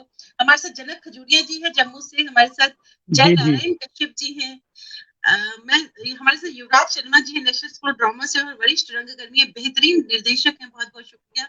हमारे साथ दीपक नायडू जी हैं, हमारे साथ भरत सोपुरी जी हैं जम्मू से, बहुत बहुत शुक्रिया। जितने भी शबीर मुजाहिद सर लिखते हैं कि नॉस्टैल्जिक जो भी आपने जर्नी शेयर की। हमारे साथ मस्कट से, दुबई से हरविंदर कौर बबली हैं, बेहतरीन रंगकर्मी है, नेशनल ड्रामा से हैं, बहुत बहुत शुक्रिया। हमारे साथ विनीता ठाकुर है, ब्रॉडकास्टर है, शिलोंग से है हमारे साथ, मैं सभी का तहे दिल से स्वागत करूंगी। हमारे साथ सतीश आनंद जी है, वरिष्ठ रंगकर्मी है, संगीत नाटक अकादमी पुरस्कार से सम्मानित, बहुत बहुत शुक्रिया करूंगी, कहना चाहूंगी। जितने भी एस्टीम व्यूअर्स हमारे साथ जुड़े हैं, मैं सभी का तहे दिल से शुक्रिया कहना चाहूंगी। सर बहुत ही आपकी जो जर्नी थी इतनी इंटरेस्टिंग थी कि बस जी चाह रहा। और ये सर पहली बार हुआ है, हमारे 200 एपिसोड्स कंप्लीट होने वाले हैं और पहली बार हुआ है कि हमारा जो प्रोग्राम है वो एक्सीड किया है 40 मिनट्स, 1 घंटे का 140 हो रहे हैं। लेकिन सर आपसे बात करना इतना अच्छा लगा सर, और हमारे सब व्यूअर्स जितने भी हैं वो इतनी तन्मयता से आपको सुन रहे हैं। वीना मेहता जी लिखती हैं, thank you Kajal for introducing Ashok ji to us, we would have been deprived of such richness. वाकई sir, it was so enriching. Sir, it was so enriching. It was mesmerizing. आपकी बातें सुन वाकई नॉस्टैल्जिक थी और मन करा तो सुनते ही जाए। सर एक सेशन में आपको फिर से जरूर कहूंगी। सर बहुत सारी चीजें हैं जो मेरी पूछनी रह गई हैं, सर आपके साथ एक सेशन और करना ही पड़ेगा मुझे। जरूर। आप तो इस इंटरव्यू को कंपाइल करके एक छोटी सी किताब छाप इसके बाद एक और होगा वो छाप। सर आपको सर सच में उद्रान जी लिख रहे हैं, सतीश आनंद जी लिख रहे हैं, हमारे साथ जसकिरण जी लिख रही हैं, जगजीत सरीन जी लिख रहे हैं, सुचित्रा जी लिख रही हैं कि जितने भी इंटरेस्टिंग एनेक्डोट्स आपने बताए हम लोगों को, उनकी एक किताब तो लाजमी है कि उनका किताब का फॉर्म शेप दी जाए। सर वाकई ये हम लोगों के लिए एक एक्सपीरियंस होगा। चलो काजल, आप यू हेल्प इन दिस। मेरी प्रॉब्लम ये है कि पहले भी जो मैंने लिखा बहुत आयाश को मालूम है, मेरी सिटिंग नहीं है, मतलब मैं बहुत बोर हो जाता हूँ, तो आई नीड समबडी जिसको मैं लिखे। बहुत ही इंटरेस्टिंग सर, और मैं एक सेशन तो आपके साथ बनता है सर, और मैं बहुत बहुत थैंक यू कहना चाहूंगी सर। और लेकिन चलते मैं आपसे जरूर चाहूंगी, क्योंकि आपकी इतनी रोचक जर्नी है, इतनी इंस्पिरेशनल जर्नी है, जो युवा पीढ़ी है आज की, उनको आप चलते क्या कहना चाहेंगे, जो परफॉर्मिंग आर्ट्स में आना चाहती है, इस तरह से अपना करियर बनाना चाहती है, आप क्या कहेंगे? मैंने तो लास्ट टाइम भी कहा था, जैसे जो परफॉर्मिंग आर्ट्स की बात है, मैंने परफॉर्मिंग आर्ट्स के हवाले से, और ये 2 शोबे हैं, ब्रॉडकास्टिंग एंड परफॉर्मिंग आर्ट्स। तो जैसे परफॉर्मिंग आर्ट्स के लिए मैंने ये कहा था कि आजकल मौके बहुत हैं, अवसर बहुत हैं, टैलेंटेड लोग, जिसे पहले था कि पता नहीं रोजी रोटी, जो सही में टैलेंट होगा भूखा नहीं मरेगा, इतना तो आजकल है, जिसमें थोड़ा बहुत है भूखा नहीं मरेगा, पहले तो भूखे मरते। लेकिन जैसे मैंने लास्ट टाइम कहा कि first you have to be confident, क्योंकि cut throat competition, avenues platform बहुत बढ़ गए हैं, जो हमारे जमाने में नहीं था, लेकिन अभी बहुत है। लेकिन कंपटीशन भी उतना ही बढ़ गया है, चाहे गाने में, डांस में, एक्टिंग में, डायरेक्शन में, फिल्म मेकिंग में, टेलीविजन में, ओटीटी में, कहीं राइटिंग में। तो अपनी स्किल्स को ऐसा मत सोचो कि मैंने ये किया बस हो गया, ऐसा नहीं है। You have to keep on doing new things, rediscovering yourself. अगर आप एक्टर हैं, आपको एक पहचान मिल गई, ये जो एक्टर है, वो क्या होता है सीरियलों में, मतलब मैं खुद कई बार कहते सीरियल ये टीम में मुझे शौक नहीं, वो तो छापने वाली बात होती है। अब बताओ यार, 2 दिन में आप एपिसोड करते हैं धड़ाधड़, आज शाम कल क्या, और मैकेनिकल। हाँ, आपको पैसे बिल्कुल मिलेंगे, शॉर्ट मिलेंगे, तो वो आर्टिस्ट के लिए वो बात करते हैं, वो तो छापने वाले। अब मुझे बताओ यार, बिल्कुल एक आदमी जो एक्टर है या कोई राइटर है, तो अभी एपिसोड 2 शाम को मैंने किया है ना, मैंने तो खुद 200-300 प्रोड्यूस किए हैं बस। वो राइटर कितनी क्रिएटिविटी डालेगा उसमें, वो छापने वाला ट्रू काम ट्रू होता है। वेरी अच्छा, ट्रू अच्छा आप कैसे करें, शूटिंग भी वैसे ही होती है। अच्छा ठीक है, आज वो टेप देना है, यहाँ से आओ वहां से जाओ, 4 लाइन एक्चुअली सोचता हो मैं सिकंदर हूँ, मैंने बहुत बड़ा काम किया। तो ऐसा जी नहीं है। So what I am trying to say tell is कि you have to hone your skills, keep on evolving. और लास्ट टाइम भी मैंने इस पे एम्फसाइज किया कि पढ़ना पढ़ना पढ़ना और पढ़ना। चाहे बायोग्राफीज पढ़ो, एक्टिंग की ट्रू टेक्निकल किताबें पढ़ो, राइटिंग के बारे ट्रू में पढ़ो। आप राइटिंग की टेक्निक के बारे में ना पढ़ो, नावलें पढ़ो, घटिया यस नावलें पढ़ो, उनमें भी कुछ सीखने को है। वाकई यू नो, 100% सीखने को है।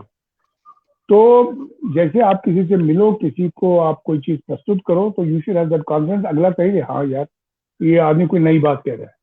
अभी ट्रू इतना वो सोशल मीडिया और सब इतना सैचुरेशन हो गया है कि उसमें से मतलब हर कोई वही काम कर रहा है, सैचुरेशन हो रहा है। ट्रू जैसे आपका शो है, यू हैव मेड अ पहचान for your self with this show, बहुत बड़ी थी। लेकिन जैसे आप कहें कि इस तरह के शो पता है कितने लोग कर रहे हैं, हजारों लोग कर रहे हैं, हजारों ऐसे हो रहे हैं आजकल इंटरव्यूज ट्रू ये सब। ट्रू ट्रू लेकिन हजारों, मेरे तो कई ट्रू दोस्त और कह रहे हैं। जी किसी जी ने कहा आप हमारे शो में भी आइए, मैंने कहा यार ये, या तो तुम तैयारी करो, कुछ मजेदार सवाल पूछो, कुछ ऐसा हो, इंटरव्यू हार्ड है, तुमको समझ में आया कुछ नया किया नया बोला, तो मतलब you have to stand out from the crowd.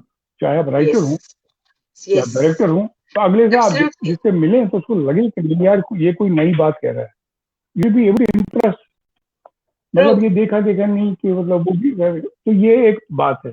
और दूसरा, चूंकि एवेन्यूज बहुत है, मैंने लास्ट टाइम आपको कहा, लेकिन अगर आपको इस फील्ड में आना है, you have to build your base, आपको एक अल्टरनेट रखना है, क्योंकि ट्रू इसमें एक लॉटरी का एलिमेंट भी है कि चांस आपको प्रॉपर टाइम पे मिला मिला, चल गए तो चल गए, कोई गारंटी नहीं है, नहीं भी चांस मिल सकता, नहीं भी चल सकते। तो you should have something to fall back upon. आपकी यस जवानी और सारा कीमती वक्त उसमें ना चला जाए, आप उस स्टेज पे पहुंच जाए ना, आप उधर के रहे ना इधर के रहे। तो you should have some kind of qualification, some technical expertise. चलो मैं इसमें मन लगाऊंगा, करूंगा करूंगा करूंगा, डिटरमेंट नहीं हुआ तो किसी वजह से नहीं हुआ, कई वजूहत हो सकते हैं, तो you can fall back upon something, वो हमेशा रखना है। ये जरूरी नहीं कि आप ट्रू यू विल स्कोर। तो ये तो एक बात है। अब ब्रॉडकास्टिंग में क्या हो गया कि मतलब मैं आपको बताऊं कि खासकर जो मतलब ये बाहर भी है, आई आई नॉट ब्लेम ओनली इंडिया, ये जो हमारी न्यूज खासकर चैनल जो है, पता नहीं 1000 के करीब तो इस वक्त देश में रजिस्टर्ड चैनल्स हैं, उसमें न्यूज की पता नहीं, news so called news and current affair, वो तो सो कॉल्ड नहीं, क्योंकि उसमें वो एंटरटेनमेंट भी करते हैं, पता नहीं क्या क्या करते हैं। तो उसमें कई चीजें which I don't approve of, you know. मैं आपको मतलब किसी को बुरा लगे ना लगे, मैं आपको जाती एक्सपीरियंस बताता हूँ कि I don't watch any channel. News अगर देखनी हो तो कभी दूरदर्शन की न्यूज देखता हूँ कि या सोशल मीडिया पे न्यूज देखता हूँ, अखबार पढ़ता हूँ, वो भी मैं सोशल मीडिया पढ़ता हूँ। यू नो, मेरी समझ ही में नहीं आ रहा आज तक कि काश कि मुझे कभी मौका मिलता है एक आध शनिवार में घर में। आप तुम नोटिस करो, या जितने हमारे अभी देख रहे हैं हमसे जुड़े हैं वो नोटिस करें, आप कोई भी चैनल चला लो, मैं 3 बातें आपको बताऊंगा क्लासिक।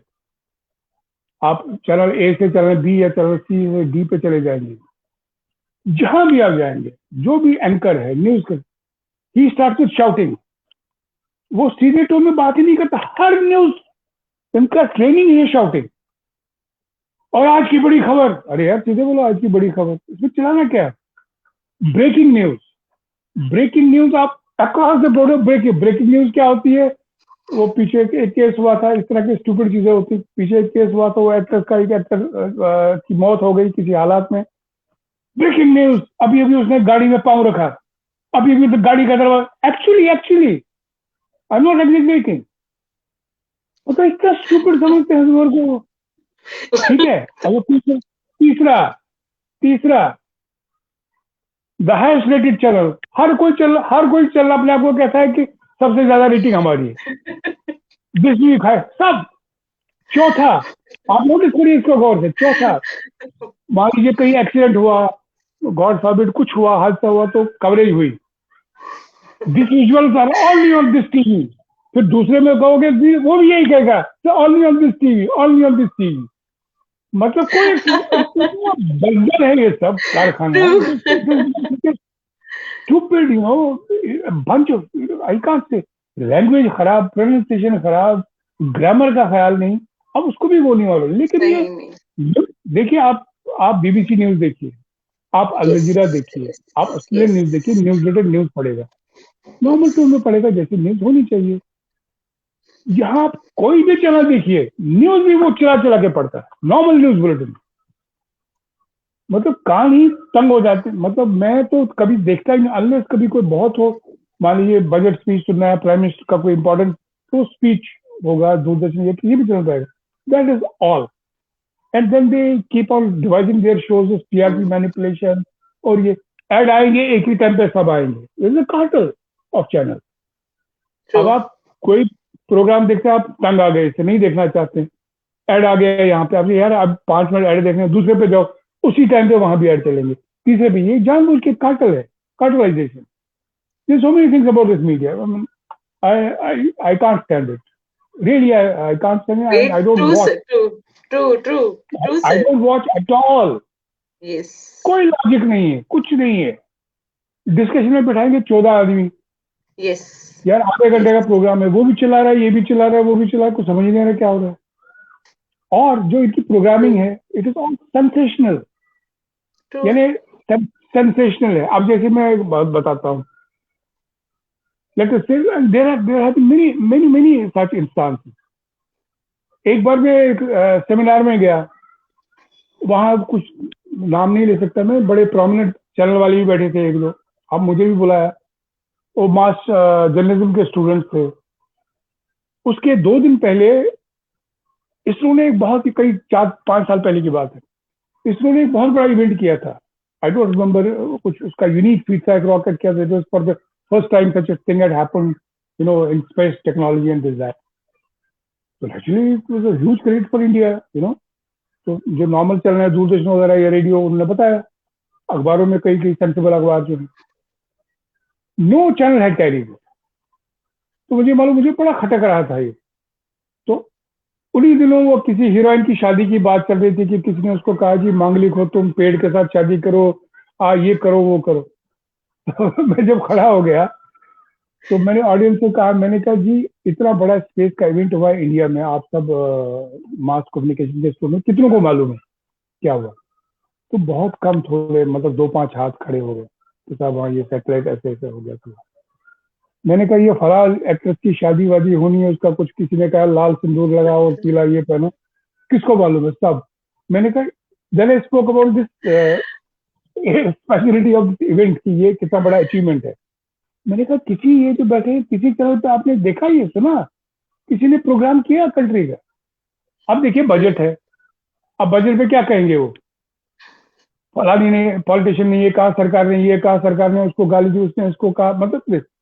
लेकिन बैठ के शांति से, इत्मीनान से एक आम आदमी को बजट जो है नहीं समझाएंगे कि इसका ये प्रोविजन है, इसका क्या असर पड़ेगा आम आदमी। भाई our is a country which is still 60% illiterate, उनको समझाना यार बजट क्या होता है, उनको बताओ ना, कौन बताएगा उनको? पीछे जीएसटी ये खराब बोल रहे जी, ये पार्टी बोल रही है, कांग्रेस बोल रही है, बीजेपी। अरे तुमने कभी 60% लोगों को समझाया ये जीएसटी सरकार क्यों कह रही है करना है, जीएसटी होता क्या है? कभी तुमने इत्मीनान से डिटेल में समझा नहीं। यानी जो ज्वलंत इशू हैं, जो जिससे कंट्री और आप और मेरा सीधा संबंध है, वो नहीं सेंसेशन, उसने ये कहा, उसने इसको गाली दी, इसने पार्लियामेंट में ये कहा, उसने वॉकआउट करके, ऑल नॉनसेंस है। मतलब वो जो करते हैं ना करने दो, लेकिन मीडिया या तुम अपनी जिम्मेवारी, तुम क्यों सेंसेशन की तरफ जाते हो? अगर करना है सेंसेशन, आई अंडरस्टैंड, एग्जिस्टेंस है, टीआरपी है, सेंसेशन करना है, उसके लिए 1-2 घंटे रखो, लेकिन 2-3 घंटे तो यार जो आम लोगों पे जुल्म मत करो ना, जो पढ़े लिखे हैं, थोड़ा सेंसिबल लोग हैं, उनको तो कोई अच्छा समझाओ ना क्या, कुछ बेसिक नॉलेज दे दो, अवेयरनेस की लेवल बढ़ाओ देश में, है ना? अब देखिए मैं सरकारी मीडिया में रहा हूँ, तो इसलिए नहीं कह रहा हूँ, मतलब जनरली मैं बता रहा हूँ, जैसे आकाशवाणी है, दूरदर्शन है, हालांकि वहां भी इम्प्रूवमेंट की बहुत गुंजाइश है, मैं वो नहीं कह रहा। लेकिन देखिए हमारे देश में after independence green revolution, white revolution, immunisation, polio, इनकी अवेयरनेस में इन दो इदारों का कितना हाथ है after independence, changing the raising the level of awareness many aspect. आप मान लो, आप 2 मिनट के लिए सोचो कि ये दो इदारे होते ही नहीं 47 के बाद, सिर्फ यही होता जो आजकल ये 1000 चैनल है, तो क्या हाल होता देश का, बताओ। क्या अवेयरनेस, जो लोग अभी भी तब तो 70-80% है जिनको एबीसीडी नहीं पढ़ना आता था, कौन उनको बताता है, कौन समझाता है, कौन उनकी हाइजीन लेवल इंप्रूव करता है। दूरदर्शन आकाशवाणी का बहुत योगदान है, बहुत योगदान। मतलब वो मैं कह रहा हूँ, मतलब that is what I am trying to say, what media has to do, can do, should do. ठीक है यार, आपका एक एजेंडा है जो भी है, लेकिन साथ साथ तो एक इम्पोर्टेंट चीजें हैं जिससे आम लोगों का वास्ता है, उन पे एजुकेट करने की एक जिम्मेवारी है कि नहीं। आप 10% 20% ही निभाओ, 80% आप जासूसी फिल्में दिखाओ, कोई बात नहीं। वो उसने उसको फोन किया, कमरे से उतरा, वो पता नहीं क्या क्या, उसने ये मेकअप किया, वहां देखा गया, ये यहाँ से कमरे से निकल गया, अनफॉर्चुनेटली। लेकिन I am glad now people have many people, मतलब जैसे हमारे घर में भी अब आम लोग जिनका, वो भी समझते यार ये बड़ा शोर होता, चेंज करो। They are also fed up with just shouting and mud slinging, धार धार धार धार। ये होगा 2-5 साल में इनका भी मतलब एक मार पड़ने वाली है इनको, this can't carry on for too long. वाकई। भारती राणा जी लिखती है मजा आ गया। वीना मेहता जी लिखती है न्यूज चैनल बंद हो जाए तो देश की हालत सुधर जाएगी। वाकई। जसकिरण चोपड़ा जी लिखती है कि अपने बायस्ड व्यूज थोपते हैं न्यूज एंकर्स ऑडियंस पे, व्यूअर्स पे। वाकई सर बहुत बहुत शुक्रिया कहना चाहूंगी मैं आपको। न्यूज एंकर क्या करेगा बेचारा, न्यूज एंकर तो एक नौकर होता है, वो क्या जो उसको बोला जाता है, बोलना पड़ता है। बेसिक बात है प्रोग्रामिंग, बेसिक बात है प्रोग्रामिंग की, आप कितना टाइम किस चीज पे डिवोट करते हैं। आप सेंसेशनलिज्म भी करना करिए, आप सो कॉल्ड इन्वेस्टिगेटिव जर्नलिज्म जो करना है करिए। अच्छा, तीसरी बात, मैं एक बहुत बड़ी इंपॉर्टेंट बात इसी मीडिया पे बताता हूँ। 1-2 केसेस में मैं फर्स्ट हैंड विटनेस हूँ। ये कोई स्कैंडल हो जाता है, मान लो कोई आया कि वहां भी चोरी हो गई, यहाँ सरकारी डिपार्टमेंट में ये हो गया, इस अफसर ने ये किया या इस पॉलिटिशियन ने ये किया, ये कहीं से न्यूज आ जाती है, किसी ने बोल दिया एग्जाम, तो दे विल स्टार्ट दिस, चोरी है, ये फलाना, तो they will build this tempo, क्योंकि सेंसेशन है ना। 1 महीना 2 महीना मतलब उसकी इमेज या उस लड़की की इमेज टारनिश कर देंगे, खत्म कर देंगे उसको, वो मुंह दिखाने काबिल नहीं बन जाता। हो गया, चलो ठीक है, आप कहेंगे हाँ जी ये तो हमारा हक है जी, न्यूज बताए, ठीक है फाइन। उसके 3 महीने बाद वो आदमी या वो लड़की या औरत कोर्ट से एग्जामिनेट होती है, कोर्ट डिस्मिस चार्जेस, कोई चार्ज नहीं है, कुछ नहीं हुआ। उसके बाद आप कभी माफी नहीं मांगते उस आदमी से, आप हाथ जोड़ कर खड़े नहीं हुए, हमने साहब गलत कहा, 3 महीने हम बकवास करते रहे, हमको माफ कर, ये तो आप कभी नहीं कहते। ऐसा इन्होंने कईयों के साथ किया है, कईयों के साथ। That is why I it's disgusting many, बहुत से लोग देखे। जावेद गिलानी जी लिखते हैं, जावेद गिलानी जी लिखते हैं वेरी गुड ऑब्जर्वेशन जो आप बता रहे हैं। वाकई वाकई ऑब्जर्वेशन आपको मालूम है, ये मतलब कई लोगों के साथ क्या है, लोग के मेरे केस में मैं नाम नहीं लेना चाहता, जिनको बाकायदगी से कोर्ट ने कहा there is no merit in this, examinated. यार आपने 3 महीने उसको सुबह शाम उसको बिल्कुल मट्टी पलीत कर दी।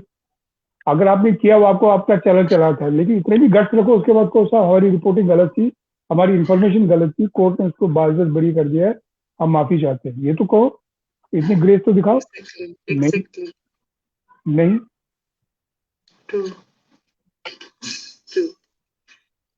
थैंक यू कहना चाहूंगी सर मैं आपको, बहुत बहुत थैंक यू सर, बहुत बहुत शुक्रिया, बहुत बहुत शुक्रिया सर। इतने अभी भी इतने कमेंट्स आ रहे हैं, बहुत खूबसूरत, मैं सभी का दिल से शुक्रिया करूंगी। Thank you sir, thank you.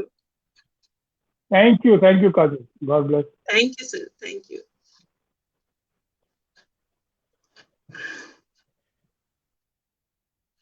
मैं सभी का तहे दिल से शुक्रिया अदा करना चाहूंगी जितने भी हमारे साथ जुड़े हैं, और बहुत ही एनरिचिंग सेशन था सर के साथ, बहुत ही इंटरेस्टिंग जो सर ने हमें अपनी बातें बताई, हम लोगों के लिए एक्सपीरियंस है, सुनना ही अपने आप में एक बहुत बड़ा एक्सपीरियंस है।